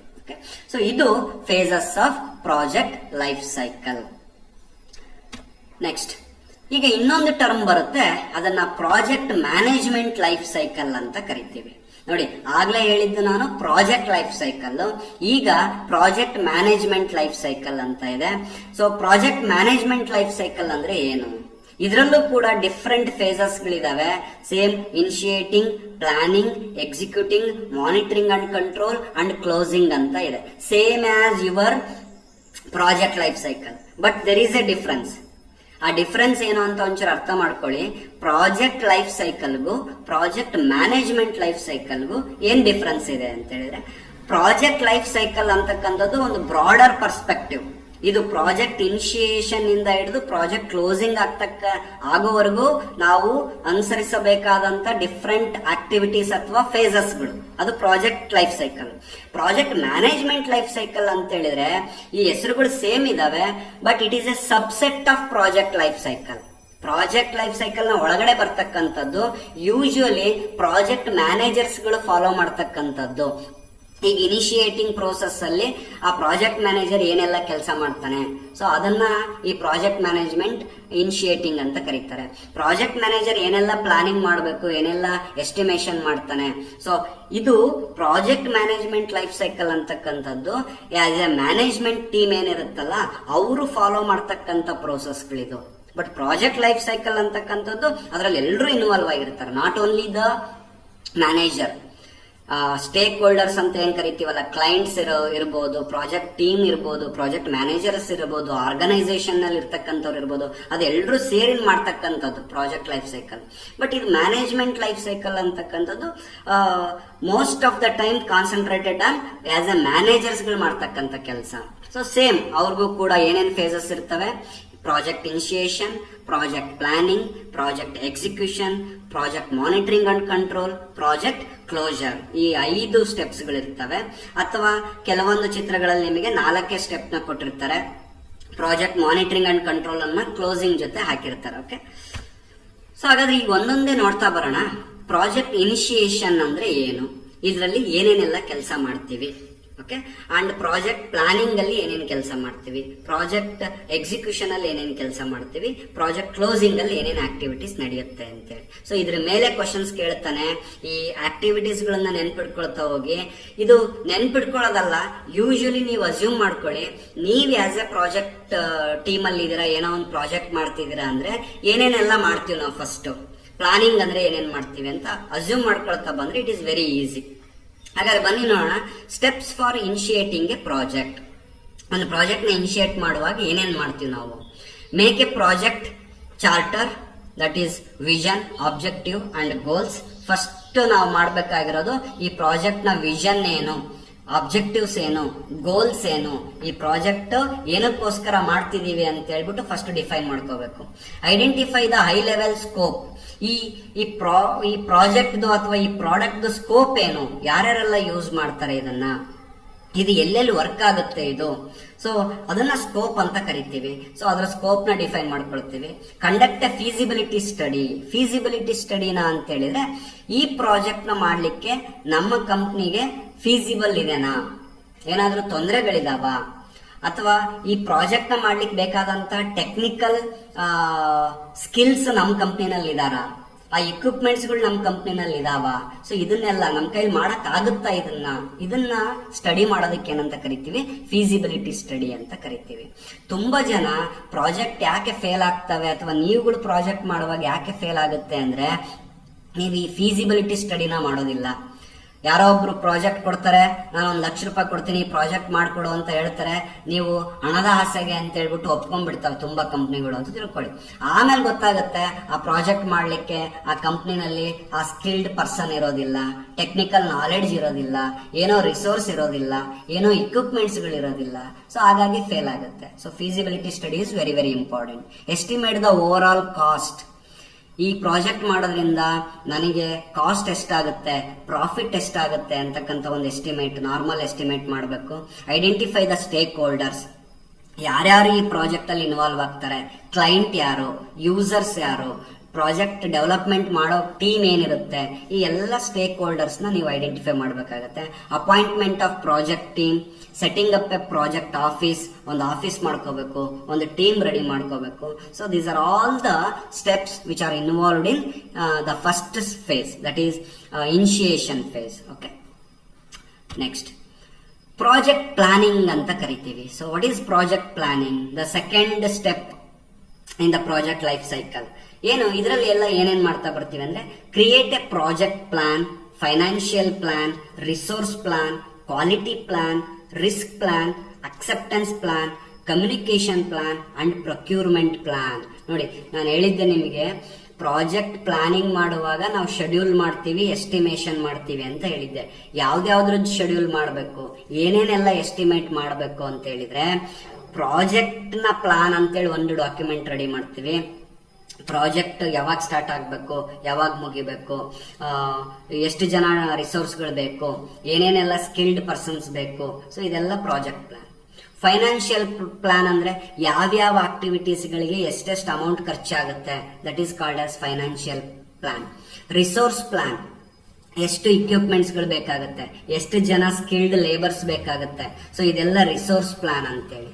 And then quality plan. Quality plan ಅಂತ ಹೇಳಿದ್ರೆ ನಾವು ಯಾವ ರೀತಿ ಟೆಸ್ಟಿಂಗ್ ಮಾಡಬೇಕು, ಏನೇನೆಲ್ಲ ಟೆಕ್ನಾಲಜಿನ ಯೂಸ್ ಮಾಡಿ, ಏನೇನೆಲ್ಲ ಮೆಥಡಾಲಜಿನ ಯೂಸ್ ಮಾಡಿ ಒಂದು ಕ್ವಾಲಿಟಿಯನ್ನ ಕೊಡ್ಬೇಕು ಈ ಪ್ರಾಡಕ್ಟ್ಗೆ ಅಂತೇಳಿ. ನಾವು ಡೆವಲಪ್ ಮಾಡಿದ್ಮೇಲೆ ಡೈರೆಕ್ಟ್ ಆಗಿ ನಾನು ಕ್ಲೈಂಟಿಗೆ ಕೊಡಕ್ಕಾಗಲ್ಲ, ಅಲ್ಲಿ ಟೆಸ್ಟಿಂಗ್ ಮಾಡಬೇಕು. ಕ್ವಾಲಿಟಿ, ಗುಡ್ ಕ್ವಾಲಿಟಿ ಪ್ರಾಡಕ್ಟ್ ಕೊಡಬೇಕು ಅಂದ್ರೆ ಅದಕ್ಕೆ ಫಸ್ಟ್ ಪ್ಲಾನ್ ಮಾಡ್ತೀನಿ, ಯಾವ ರೀತಿ ಕ್ವಾಲಿಟಿ ಚೆಕ್ ಮಾಡಬೇಕು ಅಂತ ಹೇಳಿದ್ರೆ. ಈಗ ಒಂದು ರೋಡ್ ಮಾಡ್ತಾ ಇದೀವಿ ಅಂತ ಆದ್ರೆ, ಸೊ ಈ ರೋಡ್ ಮಾಡುವಾಗ ಯಾವ್ಯಾವ ಹಂತದಲ್ಲಿ ನಾನು ಕ್ವಾಲಿಟಿಯನ್ನ ಚೆಕ್ ಮಾಡಬೇಕು, ಏನೇನು ಟೆಕ್ನಾಲಜಿಯನ್ನ ಯೂಸ್ ಮಾಡಿ ಆ ಸಾಯಿಲ್ ನ ಟೆಸ್ಟ್ ಮಾಡೋದಿರ್ಬೋದು, ನಾನು ಹಾಕ್ತಕ್ಕಂತ ಕಾಂಕ್ರೀಟ್ ನ ಟೆಸ್ಟ್ ಮಾಡೋದಿರ್ಬೋದು, ನಾನು ಹಾಕ್ತಕ್ಕಂತ ಸ್ಯಾಂಡ್ ನ ಟೆಸ್ಟ್ ಮಾಡೋದಿರ್ಬೋದು, ಇದನ್ನೆಲ್ಲ ಯಾವ ರೀತಿ ಟೆಸ್ಟ್ ಮಾಡಬೇಕು, ಏನೇನೆಲ್ಲ ಇಕ್ವಿಪ್ಮೆಂಟ್ಸ್ ಯೂಸ್ ಮಾಡಬೇಕು ಅನ್ನೋ ಪ್ಲಾನ್ ನ ರೆಡಿ ಮಾಡ್ಕೊಳ್ತೀನಿ. So next risk plan. Risk plan ಅಂತ ಹೇಳಿದ್ರೆ ನೋಡಿ, this is very very important. ನನ್ನ ಪ್ರಾಜೆಕ್ಟ್ ಮಾಡುವಾಗ ಏನೆಲ್ಲ ಮುಂದೆ ರಿಸ್ಕ್ ಬರ್ತವೆ, ತೊಂದರೆಗಳು ಏನ್ ಬರಬಹುದು, ಅದನ್ನ ಮುಂಚೆನೆ ನಾನು ಥಿಂಕ್ ಮಾಡಿ ಒಂದು ಪ್ಲಾನ್ ಮಾಡಿ ಇಟ್ಕೋಬೇಕು. ಏನೇನ್ ಬರ್ಬೋದು ರಿಸ್ಕ್, ನೀವೇ ಒಂದ್ಸಲ ಯೋಚನೆ ಮಾಡಿ. ನಾನೊಂದು 10 ಜನ ಟೀಮ್ ರೆಡಿ ಮಾಡ್ಕೊಂಡು ಪ್ರಾಜೆಕ್ಟ್ ನಡೆಸ್ತಾ ಇರ್ತೀನಿ. ಮಿಡ್ಲಲ್ಲಿ ಯಾರಾದ್ರೂ ಒಂದು 2-3 ಜನ ಟೀಮ್ ಮೆಂಬರ್ಸ್ ಬಿಟ್ಟು ಹೋಗ್ಬೋದು ಕಂಪ್ನಿನ. So that is also one type of risk. ನಾನು ರೋಡ್ ಮಾಡುವಾಗ ನಾನು 3 ತಿಂಗಳಲ್ಲಿ ಮುಗಿಸ್ಕೊಡ್ತೀನಿ ಅಂತ ಪ್ಲಾನ್ ಮಾಡಿರ್ತೀನಿ, ಆದ್ರೆ ಮಳೆಗಾಲ ಸ್ಟಾರ್ಟ್ ಆಗ್ಬಿಟ್ಟು ನಿಮಗೆ ವರ್ಕ್ ಮಾಡಕ್ಕೆ ಟೈಮೇ ಸಿಗದೆ ಇರ್ಬೋದು. That is also one type of risk. ಮುಂದೆ ಏನಾಗುತ್ತೆ ಅಂತ ಗೊತ್ತಿರೋದಿಲ್ಲ, ಅನ್ಸರ್ಟೈನಿಟೀಸ್, ನ್ಯಾಚುರಲ್ ಕೆಲಾಮಿಟೀಸ್, ಇವನ್ನೆಲ್ಲ ರಿಸ್ಕ್ ಅಂತ ಕರಿತೀನಿ. ಈ ರಿಸ್ಕ್ ಬಂದ್ರೆ ಯಾವ ರೀತಿ ಹ್ಯಾಂಡಲ್ ಮಾಡ್ಬೇಕು ನಾನು ಅನ್ನೋದಕ್ಕೂ ಪ್ರಿಪೇರ್ ಆಗಿರ್ಬೇಕು. That is called as risk plan. And acceptance plan. Acceptance plan ಅಂದ್ರೆ ಯೂಸರ್ ನಮ್ಮ ಪ್ರಾಡಕ್ಟ್ ಅನ್ನ ಅಕ್ಸೆಪ್ಟ್ ಮಾಡ್ಕೋಬೇಕು ಅಂತ ಹೇಳಿದ್ರೆ ಏನೇನೆಲ್ಲ ನಾನು ಡಾಕ್ಯುಮೆಂಟ್ಸ್ ಕೊಡ್ಬೇಕು, ಏನೇನೆಲ್ಲ ಕ್ವಾಲಿಟಿಯನ್ನ ಕೊಡ್ಬೇಕು, ಸೊ ಯಾವ ರೀತಿ ಅವರಿಗೆ ನಾನು ಅವ್ರ ಪ್ಲೇಸ್ ಅಲ್ಲಿ ನನ್ನ ಪ್ರಾಡಕ್ಟ್ ನ ಕೊಟ್ಬಿಟ್ಟು ಟೆಸ್ಟ್ ಮಾಡಬೇಕು, ಈ ಎಲ್ಲ ಪ್ಲಾನಿಂಗ್ ಮಾಡ್ಕೊಳ್ತೀನಲ್ಲ, that is called as acceptance plan. That means that ನಮ್ಮ ಸಾಫ್ಟ್ವೇರ್ ಅಲ್ಲಿ ಹೇಳೋದಾದ್ರೆ, ಒಂದು ಸಾಫ್ಟ್ವೇರ್ ನಾನು ನನ್ನ ಕಂಪ್ನಿನಲ್ಲಿ ಡೆವಲಪ್ ಮಾಡಿದ್ಮೇಲೆ ಕ್ಲೈಂಟಿಗೆ ಕೊಡಬೇಕು. ಅಂದ್ರೆ ಕ್ಲೈಂಟಿಗೆ ಅಂತ ಹೇಳಿದ್ರೆ ಅವ್ರು ಯಾರು ಅದನ್ನ ಪ್ರಾಜೆಕ್ಟ್ ಮಾಡಿಸಿರ್ತಾರೋ ಅವ್ರಿಗೆ ಹೋಗಿ ಆ ಪ್ರಾಡಕ್ಟ್ ನ ಕೊಡ್ತೀನಿ ಅಂತ ಆದ್ರೆ, ನನ್ನ ಸಿಸ್ಟಮ್ ಅಲ್ಲಿ ರೆಡಿ ನಾನು ಟೆಸ್ಟ್ ಮಾಡಿರ್ತೀನಿ, ನನ್ನ ಸಿಸ್ಟಮ್ ಅಲ್ಲಿ ನಾನು ಡೆವಲಪ್ ಮಾಡಿರ್ತೀನಿ, ಅದನ್ನ ತಗೊಂಡೋಗಿ ಯೂಸರ್ ಸಿಸ್ಟಮ್ ಅಲ್ಲಿ ಇನ್ಸ್ಟಾಲ್ ಮಾಡಿ ಅಲ್ಲಿ ಟೆಸ್ಟ್ ಮಾಡಿ ಅವ್ರಿಗೆ ಅದನ್ನ ಟ್ರೈನಿಂಗ್ ಕೊಟ್ಟು, ಅದನ್ನೆಲ್ಲ ಟ್ರೈನಿಂಗ್ ಕೊಟ್ಟು ಅವ್ರಿಗೆ ಯೂಸ್ ಮಾಡೋಂಗ್ ಮಾಡಿಕೊಟ್ಟ ಮೇಲೆ ಅವ್ರು ಅದನ್ನ ಅಕ್ಸೆಪ್ಟ್ ಮಾಡ್ಕೊಳ್ತಾರಲ್ವಾ, that is called as acceptance plan ಅಂತ ಕರಿತೀನಿ. And then communication plan, how to communicate among the team members. ನಾನು ಏನೇನೆಲ್ಲ ಟೆಕ್ನಾಲಜಿ ಯೂಸ್ ಮಾಡ್ಬೋದು, ಏನೇನೆಲ್ಲ ಡಾಕ್ಯುಮೆಂಟ್ಸ್ಗಳು ಯೂಸ್ ಮಾಡ್ಬೋದು, ಯಾವ್ಯಾವ ಸೋಷಿಯಲ್ ಮೀಡಿಯಾಸ್ ಅಥವಾ ಅಪ್ಲಿಕೇಶನ್ಸ್ ನ ಯೂಸ್ ಮಾಡಿ ಕಮ್ಯುನಿಕೇಶನ್ ಮಾಡ್ಬೇಕು ಈ ಪ್ರಾಜೆಕ್ಟ್ಗೆ. ಸೊ ಇದನ್ನೆಲ್ಲ ಕಮ್ಯುನಿಕೇಶನ್ ಪ್ಲಾನ್ ಅಂತ ಕರೀತಾರೆ. ನಾನೇನು ಇಮೇಲ್ ಯೂಸ್ ಮಾಡ್ತೀನೋ, ಮೆಸೆಂಜರ್ ಯೂಸ್ ಮಾಡ್ತೀನೋ, ಅಥವಾ ಝೂಮ್ ಯೂಸ್ ಮಾಡ್ತೀನೋ, ಗೂಗಲ್ ಮೀಟ್ ಯೂಸ್ ಮಾಡ್ತೀನೋ ಕಮ್ಯುನಿಕೇಟ್ ಮಾಡ್ಲಿಕ್ಕೆ, that is called as communication plan. Procurement plan, ನಾನು ಏನೇನೆಲ್ಲ ಕೊಂಡ್ಕೊಳ್ಬೇಕು ಈ ಪ್ರಾಜೆಕ್ಟ್ಗೆ, ರಿಸೋರ್ಸ್ಗಳನ್ನ, ಇಕ್ವಿಪ್ಮೆಂಟ್ಗಳನ್ನ ಎಲ್ಲಿಂದ ಕೊಂಡ್ಕೊಳ್ಬೇಕು, ಅವ್ರ ಜೊತೆ ಅಗ್ರಿಮೆಂಟ್ ಯಾವ ರೀತಿ ಮಾಡ್ಕೋಬೇಕು, ಸೊ ಅದನ್ನೆಲ್ಲ ಏನಂತ ಕರಿತೀನಿ, ಪ್ರೊಕ್ಯೂರ್ಮೆಂಟ್ ಪ್ಲಾನ್ ಅಂತ ಕರಿತೀನಿ. ಸಿ, ಎಷ್ಟು ಬ್ಯೂಟಿಫುಲ್ ಆಗಿದೆ ಕಾನ್ಸೆಪ್ಟ್ ಅಂತ ಹೇಳಿದ್ರೆ, ನಾವು ಇದನ್ನ ನಮ್ಮ ಡೈಲಿ ಲೈಫ್ ಅಲ್ಲೂ ಕೂಡ ನಾವು ಇದನ್ನ ಅಳವಡಿಸ್ಕೋಬಹುದು. ನಾಟ್ ಓನ್ಲಿ ದ ಪ್ರಾಜೆಕ್ಟ್, ನಾವ್ ಆಸ್ ಎ ಇಂಜಿನಿಯರ್ಸ್ ಅಂತ ಹೇಳಿದ್ರೆ ಎಲ್ಲದನ್ನು ಕಲ್ತಿದೀವಿ ಅಂತ ಹೇಳಿದ್ರೆ, ನಾವು ದಿನನಿತ್ಯ ಮಾಡುವ ಕೆಲಸದಲ್ಲೂ ಕೂಡ ಈ ಸ್ಟೆಪ್ಸ್ ಗಳನ್ನ ನಾವು ಅಳವಡಿಸ್ಕೋಬಹುದು. ಆಗ ಪ್ರಾಜೆಕ್ಟ್ ಸಿಸ್ಟಮೆಟಿಕ್ ಆಗಿ ನಡೆಯುತ್ತೆ, ಪ್ರಾಜೆಕ್ಟ್ ಫೇಲ್ ಆಗೋದು ಕಡಿಮೆ ಆಗುತ್ತೆ ಅಂತೇಳಿ. Okay, this is the second step. Third step project execution ಅಂತ ಕರಿತೀವಿ. ಈಗ ಆಕ್ಚುಯಲ್ ಆಗಿ ಪ್ರಾಜೆಕ್ಟ್ ಆಕ್ಟಿವಿಟೀಸ್ಗಳು ಸ್ಟಾರ್ಟ್ ಆಗಿದಾವೆ, ನಾವು ಕೆಲಸ ಮಾಡಕ್ ಶುರು ಮಾಡಿದೀವಿ. ಈಗ ಏನೇನೆಲ್ಲ ಇರುತ್ತೆ ಕೆಲಸ ಅಥವಾ ಆಕ್ಟಿವಿಟೀಸ್ಗಳು ಅಂದ್ರೆ, ಇಲ್ಲಿ ಟೀಮ್ ಮೆಂಬರ್ಸ್ಗಳು, ಒಂದು ಟೀಮ್ ಅಂತ ಇರುತ್ತೆ, ಹಲವಾರು ಟೀಮ್ ಮೆಂಬರ್ಸ್ಗಳು ವರ್ಕ್ ಮಾಡ್ತಾ ಇರ್ತಾರೆ. ಅದರಲ್ಲಿ ಒಬ್ಬ ಟೀಮ್ ಲೀಡ್ ಅಂತ ಮಾಡೋದಿರ್ಬೋದು ಅಥವಾ ಟೀಮ್ ಮ್ಯಾನೇಜರ್ ಅಂತ ಮಾಡೋದಿರ್ಬೋದು. ಸೊ ಈ ಕೆಲಸ ಆಸ್ ಎ ಟೀಮ್ ಲೀಡರ್ಶಿಪ್, ಅವ್ರನ್ನ ಮೋಟಿವೇಟ್ ಮಾಡ್ತಕ್ಕಂಥದ್ದಿರ್ಬೋದು, ಅವ್ರದ್ದು ಏನಾದರೂ ತೊಂದರೆಗಳಿದ್ರೆ ಅದನ್ನ ಬಗೆಹರಿಸ್ತಕ್ಕಂಥದ್ದಿರ್ಬೋದು. That is called as team leadership. And creating the task, ಪ್ರತಿದಿನ ಪ್ರತಿ ಒಬ್ಬ ಟೀಮ್ ಮೆಂಬರ್ಸ್ಗೆ ಅವರಿಗೆ ಟಾಸ್ಕ್ಗಳನ್ನ ಅಸೈನ್ ಮಾಡ್ತಕ್ಕಂಥದ್ದಿರ್ಬೋದು. ಸಂಜೆ ಆ ಟಾಸ್ಕ್ ಕಂಪ್ಲೀಟ್ ಆಯ್ತಾ ಇಲ್ಲ ಅಂತೇಳಿ ಮಾನಿಟರ್ ಮಾಡ್ತಕ್ಕಂಥದ್ದು. ಟಾಸ್ಕ್ ಬ್ರೀಫಿಂಗ್ ಅಂದ್ರೆ ನೀನ್ ಇವತ್ತು ಏನೇನೆಲ್ಲ ಕೆಲಸ ಮಾಡಬೇಕು, ಸೊ ಯಾವ ರೀತಿ ಕೆಲಸ ಮಾಡಬೇಕು ಅಂತೇಳಿ ಅವ್ರಿಗೆ ಅದನ್ನ ಎಕ್ಸ್ಪ್ಲೇನ್ ಮಾಡೋದು. ಕ್ಲೈಂಟ್ ಮ್ಯಾನೇಜ್ಮೆಂಟ್, ಸೊ ಕ್ಲೈಂಟ್ಗಳನ್ನ ಕರೆಸ್ತಾ ಇರೋದು ನಮ್ಮ ಆಫೀಸ್ಗೆ, ನಮ್ಮ ಎಕ್ಸಿಕ್ಯೂಷನ್ ನಡೀತಿರೋದನ್ನ ಅವ್ರಿಗೆ ಎಕ್ಸ್ಪ್ಲೇನ್ ಮಾಡೋದು. ಏನಾದ್ರೂ ಚೇಂಜಸ್ ಬೇಕಾದ್ರೆ ಅವ್ರ ಜೊತೆ ಕಮ್ಯುನಿಕೇಟ್ ಮಾಡೋದಿರ್ಬೋದು. ಸೊ ಆ ಕ್ಲೈಂಟ್ ನ ಮ್ಯಾನೇಜ್ ಮಾಡೋದು ಒಂದು ಟಾಸ್ಕ್ ಇರುತ್ತೆ. ಅಂಡ್ ಕಮ್ಯುನಿಕೇಶನ್, ಎಕ್ಸಿಕ್ಯೂಷನ್ ಆಗ್ಬೇಕಾದ್ರೆ ಡಿಫ್ರೆಂಟ್ ಟೀಮ್ ವರ್ಕ್ ಮಾಡ್ತಾ ಇರುತ್ತೆ, ಡಿಫ್ರೆಂಟ್ ಮೆಂಬರ್ಸ್ ವರ್ಕ್ ಮಾಡ್ತಾ ಇರ್ತಾರೆ. ಒಬ್ಬ ವ್ಯಕ್ತಿ ಕೆಲಸ ಮಾಡಿದ್ದು ಇನ್ನೊಬ್ಬ ವ್ಯಕ್ತಿ ಡಿಪೆಂಡ್ ಆಗಿರುತ್ತೆ. ಸೊ ಅವ್ರ ನಡುವೆ ಕಮ್ಯುನಿಕೇಶನ್ ಮಾಡ್ತಕ್ಕಂಥದ್ದು. ಓಕೆ, ಸೊ ಇವೆಲ್ಲ ಎಕ್ಸಿಕ್ಯೂಷನ್ ಅಲ್ಲಿ ಬರ್ತಕ್ಕಂಥ ಟಾಸ್ಕ್ ಗಳಾಗಿರ್ತವೆ. So next, monitoring and controlling. This is very very very important. ನೋಡಿ, ನಮ್ಮ ಯಾವುದೇ ಒಂದು ಗೌರ್ಮೆಂಟ್ ಪ್ರಾಜೆಕ್ಟ್ಸ್ಗಳು ಇನಿಷಿಯೇಟ್ ಆಗ್ತವೆ, ಪ್ಲಾನ್ ರೆಡಿ ಆಗುತ್ತೆ, ಎಕ್ಸಿಕ್ಯೂಷನ್ ಆಗುತ್ತೆ. But most of the time fail ಆಗೋದು ಎಲ್ಲಿ ಗೊತ್ತಾ? ಮಾನಿಟರಿಂಗ್ ಅಂಡ್ ಕಂಟ್ರೋಲ್ ಅಲ್ಲಿ. ಯಾವುದೇ ಆಗಲಿ, ಪ್ರೈವೇಟ್ ಪ್ರಾಜೆಕ್ಟ್ಸ್ ಗಳಾಗಿರ್ಬೋದು, ಗೌರ್ಮೆಂಟ್ ಪ್ರಾಜೆಕ್ಟ್ಸ್ ಗಳಾಗಿರ್ಬೋದು, ನಾವು ದಿನನಿತ್ಯ ನೋಡ್ತಾ ಇರ್ತೀವಿ. ಎಲ್ಲಿ ಮಾನಿಟರಿಂಗ್ ಮತ್ತೆ ಕಂಟ್ರೋಲ್ ಇರೋದಿಲ್ವೋ ಆ ಪ್ರಾಜೆಕ್ಟ್ ಸಕ್ಸಸ್ಫುಲ್ ಆಗಲ್ಲ. ಯಾಕೆ ಅಂತ ಹೇಳಿದ್ರೆ, ನಾನು ಏನ್ ಮಾಡ್ತಾ ಇರ್ತೀನಿ, ನಾನೇನ್ ಲೇಟ್ ಆಗಿದೇನೋ ಅಥವಾ ನಾನು ಏನಾದ್ರು ಫಾಸ್ಟ್ ಆಗಿ ಮಾಡ್ತಿದ್ದೇನೋ ಅದು ಮಾನಿಟರ್ ಮಾಡಲ್ಲ. ನಾನು ಒಳ್ಳೆ ಕ್ವಾಲಿಟಿ ಬರ್ತಾ ಇದೇನೋ, ಔಟ್ಪುಟ್ ಬರ್ತಾ ಇದೆಯಲ್ಲ, ಅದು ಕ್ವಾಲಿಟಿ ಚೆನ್ನಾಗಿದೆನೋ ಅದನ್ನ ನೋಡ್ತಾ ಇರಲ್ಲ. ನನಗೆ ಎಕ್ಸಿಕ್ಯೂಷನ್ ಮಾಡುವಾಗ ತುಂಬಾ ರಿಸ್ಕ್ಗಳು ಬರ್ತವೆ, ಆ ರಿಸ್ಕ್ ನ ಹ್ಯಾಂಡಲ್ ಮಾಡಲ್ಲ, ಅಲ್ಲಿ ಫೇಲ್ ಆಗುತ್ತೆ. ಸೊ ಯಾವ ರೀತಿ ಯೂಸರ್ಗೆ ಅದನ್ನ ಅಕ್ಸೆಪ್ಟೆನ್ಸ್ ಮಾಡ್ಕೊಳ್ತಾನೆ ಅದನ್ನ ಮ್ಯಾನೇಜ್ ಮಾಡಲ್ಲ. ಪದೇ ಪದೇ ಎಕ್ಸಿಕ್ಯೂಷನ್ ಸ್ಟಾರ್ಟ್ ಆದ್ಮೇಲೆ ಕ್ಲೈಂಟ್ ಚೇಂಜಸ್ ಹೇಳ್ತಾ ಇರ್ತಾರೆ, ಹೊಸ ಹೊಸ ಫೀಚರ್ಸ್ ಗಳನ್ನ ಆಡ್ ಮಾಡಿ ಅಂತ ಕೇಳ್ತಾ ಇರ್ತಾರೆ. ಸೊ ಅದನ್ನ ನಾನು ಏನ್ ಮಾಡೋದ, ಆಡ್ ಮಾಡ್ಕೋಬೇಕಾಗತ್ತೆ. ಸೊ ಇವೆಲ್ಲ ಮಾನಿಟರಿಂಗ್ ಅಂಡ್ ಕಂಟ್ರೋಲ್ ಅಲ್ಲಿ ಬರ್ತಕ್ಕಂತ ಒಂದು ಆಕ್ಟಿವಿಟೀಸ್ಗಳು. ಕಾಸ್ಟ್ ಅಂಡ್ ಟೈಮ್ ಮ್ಯಾನೇಜ್ಮೆಂಟ್ ಇರ್ಬೋದು, ಕ್ವಾಲಿಟಿಯನ್ನ ಮ್ಯಾನೇಜ್ ಮಾಡೋದಿರ್ಬೋದು, risk management, acceptance management, change management ಅಂತಕ್ಕಂಥದ್ದು. ಸೊ ಇವೆಲ್ಲ ಮಾನಿಟರಿಂಗ್ ಅಂಡ್ ಕಂಟ್ರೋಲಿಂಗ್ ಅಲ್ಲಿ ಬರ್ತಕ್ಕಂಥ task. The last phase that is called as project closure. ಇಲ್ಲಿ ಏನೆಲ್ಲ ಆಕ್ಟಿವಿಟೀಸ್ ನ ಮಾಡ್ತೀವಿ ಪ್ರಾಜೆಕ್ಟ್ ಕ್ಲೋಜರ್ ಅಲ್ಲಿ ಅಂದ್ರೆ, it is the final phase to do the official closure of the project. ಈಗ ಪ್ರಾಜೆಕ್ಟ್ ನ ಕ್ಲೋಸ್ ಮಾಡ್ತಾ ಇದ್ದೀನಿ ಅಂದ್ಮೇಲೆ ಏನೇನಿರುತ್ತೆ, ನಮ್ಮ ತಯಾರಾದಂತ ಪ್ರಾಡಕ್ಟ್ ನ ಕ್ಲೈಂಟಿಗೆ ಹ್ಯಾಂಡ್ ಓವರ್ ಮಾಡೋದಿರ್ಬೋದು, that is called as deliverables ಅಂತ ಕರಿತೀವಿ. ಆಮೇಲೆ ಅದಕ್ಕೆ ಬೇಕಾದಂತ ಡಾಕ್ಯುಮೆಂಟ್ಸ್ ಗಳನ್ನ, ಏನೇನೆಲ್ಲ ಡಾಕ್ಯುಮೆಂಟ್ಸ್ ಮಾಡಿರ್ತೀವಿ, ಡಿಸೈನ್ ಡಾಕ್ಯುಮೆಂಟ್ ಇರ್ಬೋದು, ಆಮೇಲೆ ಮ್ಯಾನ್ಯುವಲ್ಸ್ ಗಳಿರ್ಬೋದು, ಈ ತರದ ಡಾಕ್ಯುಮೆಂಟ್ಸ್ ಗಳನ್ನ ನಾವ್ ಏನ್ ಮಾಡ್ಬೇಕು, ಕ್ಲೈಂಟಿಗೆ ಕೊಡ್ತೀವಿ. ಆಮೇಲೆ ಕಾಂಟ್ರಾಕ್ಟ್ ಗಳು ಏನೇನ್ ಇರ್ತವೆ ಅವನ್ನೆಲ್ಲ ಕ್ಲೋಸ್ ಮಾಡ್ಕೊಳ್ಳೋದು, ಸಪ್ಲೈಯರ್ಸ್ ಜೊತೆ ಇರ್ಬೋದು, ವೆಂಡರ್ಸ್ ಗಳ ಜೊತೆ ಇರ್ಬೋದು, ಕಾಂಟ್ರಾಕ್ಟ್ ಮಾಡ್ಕೊಂಡಿರ್ತೀವಿ, ನೀನ್ ಇಷ್ಟು ದಿನದ ತನಕ ನನಗೆ ಸಪ್ಲೈ ಮಾಡ್ಬೇಕು ಅಂತೇಳಿ ಅದನ್ನ ಕ್ಲೋಸ್ ಮಾಡೋದಿರ್ಬೋದು. ಆಮೇಲೆ ಟೀಮ್ ನ ಸ್ಟಾಫ್ ಗಳನ್ನೆಲ್ಲ ಏನ್ ರಿಕ್ರೂಟ್ ಮಾಡಿರ್ತೀವಿ ಆ ಸ್ಟಾಫ್ ನ ರಿಲೀವ್ ಮಾಡೋದು. ಸೊ ಈ ಮುಗೀತು ಪ್ರಾಜೆಕ್ಟ್, ಇನ್ಮೇಲೆ ಅವ್ರನ್ನ ಬೇರೆ ಪ್ರಾಜೆಕ್ಟಿಗೆ ಹಾಕೋದು. ಆಮೇಲೆ ಮಷಿನ್ಸ್ ಗಳು, ಇಕ್ವಿಪ್ಮೆಂಟ್ಸ್ ಗಳನ್ನೆಲ್ಲ ಫ್ರೀ ಮಾಡೋದಿರ್ಬೋದು ಅಥವಾ ವಾಪಸ್ ಕೊಡೋದಿರ್ಬೋದು ರೆಂಟಿಗೆ ತಗೊಂಡಿದ್ರೆ. ಸೊ ಇವೆಲ್ಲ ಆಕ್ಟಿವಿಟೀಸ್ ಗಳನ್ನ ಪ್ರಾಜೆಕ್ಟ್ ಕ್ಲೋಜರ್ ಅಲ್ಲಿ ಮಾಡಿ ನಾವು ಅಫಿಷಿಯಲ್ ಆಗಿ ಎಲ್ಲದನ್ನು ಡಿಲಿವರೇಬಲ್ಸ್ ನ ಕ್ಲೈಂಟಿಗೆ ಕೊಟ್ಟು ಆ ಪ್ರಾಜೆಕ್ಟ್ ಕಂಪ್ಲೀಟ್ ಆಗುತ್ತೆ. ಸೊ ಇದು ಒಂದು ಪ್ರಾಜೆಕ್ಟ್ ಲೈಫ್ ಸೈಕಲ್ ಮತ್ತೆ ಪ್ರಾಜೆಕ್ಟ್ ಮ್ಯಾನೇಜ್ಮೆಂಟ್ ಲೈಫ್ ಸೈಕಲ್ ಅಂತ ಹೇಳಿ ಕರಿತೀವಿ. ನೋಡಿ ಎಷ್ಟು ಚೆನ್ನಾಗಿದೆ, ಎಷ್ಟು ನೀಟಾಗಿ ನಾವು ಡಿವೈಡ್ ಮಾಡ್ಕೊಂಡಿದೀವಿ, ಯಾವ್ಯಾವ ಫೇಸ್ ಅಲ್ಲಿ ಏನೇನು ಆಕ್ಟಿವಿಟೀಸ್ ಮಾಡಬೇಕು ಅಂತ. ಈ ಎಲ್ಲ ಆಕ್ಟಿವಿಟೀಸ್ಗಳು ನೀಟಾಗಿ ನಡೆದ್ರೆ ನಮ್ಮ ಪ್ರಾಜೆಕ್ಟ್ ಸಕ್ಸಸ್ಫುಲ್ ಆಗಿ ಕಂಪ್ಲೀಟ್ ಆಗುತ್ತೆ. ಸೊ ಇದಿಷ್ಟು ನಿಮಗೆ ಈ ಒಂದು ವಿಡಿಯೋದಲ್ಲಿ ನಾನು ಎಕ್ಸ್ಪ್ಲೇನ್ ಮಾಡಬೇಕಾಗಿದ್ದಂಥ ಟಾಪಿಕ್. ಇಷ್ಟು ಸ್ಟೆಪ್ಸ್ ಮೇಲೆನೆ ತುಂಬಾ ಕ್ವಶನ್ಸ್ಗಳು ಬರ್ತವೆ, ತುಂಬಾ ಈಸಿ ಆಗಿದೆ. ನೀವು ಕಾನ್ಸೆಪ್ಟ್ ನ ಅರ್ಥ ಮಾಡ್ಕೊಂಡಿದ್ರಿ ಅಂತ ಹೇಳಿದ್ರೆ ಯಾವುದೇ ರೀತಿಯಾದಂಥ ಕ್ವಶನ್ಸ್ಗಳನ್ನು ಕೂಡ ನೀವು ಇಲ್ಲಿ ಆರಾಮಾಗಿ ಆನ್ಸರ್ ಮಾಡಬಹುದು. ಹಾಗಾದ್ರೆ ಬನ್ನಿ ನೋಡೋಣ ಯಾವ ರೀತಿ ಇಲ್ಲಿ ಕ್ವಶನ್ಸ್ಗಳು ಬರಬಹುದು DCET ನಲ್ಲಿ. First question, which of the following best describes a project life cycle? ಈ ಕೆಳಗಿನ 4 ಪಾಯಿಂಟ್ಸ್ ಗಳಲ್ಲಿ ಪ್ರಾಜೆಕ್ಟ್ ಲೈಫ್ ಸೈಕಲ್ ನ ಡಿಸ್ಕ್ರೈಬ್ ಮಾಡ್ತಕ್ಕಂಥ ಸ್ಟೇಟ್ಮೆಂಟ್ ಯಾವುದು? It is the duration of a project from start to finish, the phases through which a project progresses from initiation to closure, the activities performed by project team members, the budget and resource allocated for a project. ನೋಡಿ, ಇಷ್ಟು 4 point ಅಲ್ಲಿ project life cycle ಅಂದ್ರೆ ಯಾವುದು? ಇದು ಬರೀ duration ಅನ್ನ ಹೇಳುತ್ತಾ? First option ಏನ್ ಹೇಳ್ತಿದೆ? The duration of a project from start to finish ಅಂತ ಹೇಳ್ತಾರೆ. ಇದು ಡ್ಯೂರೇಷನ್ ಅನ್ನ ಹೇಳುತ್ತಾ? Not only duration. The phases through which a project progresses, ಇದು ಪ್ರಾಜೆಕ್ಟ್ ಲೈಫ್ ಸೈಕಲ್ ಅಂದ್ರೆ different phases of a project ಅಲ್ವಾ?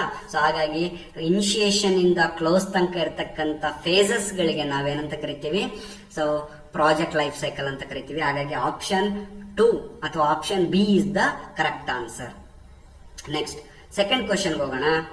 Which of the following is not a typical phase in a project life cycle? Project life cycle ಅಲ್ಲಿ ಈ ಕೆಳಗಿನವುಗಳಲ್ಲಿ ಯಾವುದು phase ಬರಲ್ಲ ಅಂತ? Initiation, execution, planning, maintenance. ನೋಡಿ, ಇನಿಷಿಯೇಷನ್ ಫೇಸ್ ಇರುತ್ತೆ, ಪ್ಲಾನಿಂಗ್ ಫೇಸ್ ಇರುತ್ತೆ, ಎಕ್ಸಿಕ್ಯೂಷನ್ ಫೇಸ್ ಇರುತ್ತೆ. ಆದ್ರೆ ಮೇಂಟೆನೆನ್ಸ್ ಅಂತಕ್ಕಂಥ ಫೇಸ್ ನ ನಾವು ಪ್ರಾಜೆಕ್ಟ್ ಲೈಫ್ ಸೈಕಲ್ ಅಲ್ಲಿ ಆಡ್ ಮಾಡಿಲ್ಲ. ಈ ಮೇಂಟೆನೆನ್ಸ್ ಅಂದ್ರೆ ಪ್ರಾಜೆಕ್ಟ್ ಕ್ಲೋಸ್ ಆದ್ಮೇಲೆ ನಾವು ಆ ಪ್ರಾಜೆಕ್ಟ್ ಸಪೋರ್ಟ್ ಕೊಡ್ತಾ ಇರ್ತೀವಲ್ಲ, ಏನಾದ್ರೂ ತೊಂದರೆ ಆದ್ರೆ ನಾವು ಹೋಗಿ ಅಟೆಂಡ್ ಮಾಡಿ ಬರ್ತೀವಲ್ಲ, ಅದನ್ನು ಪ್ರಾಜೆಕ್ಟ್ ಮೇಂಟೆನೆನ್ಸ್ ಅಂತ ಕರೀತಾರೆ. That is usually not included in the project life cycle. Okay, option D is correct answer. Third question. What is the primary purpose of initiation phase in project life cycle? Project life cycle ಅಲ್ಲಿ initiation phase ನ purpose ಏನು, primary purpose ಏನು ಅಂತ? Initiation phase ಏನಕ್ಕೆ ಮಾಡ್ತೀವಿ?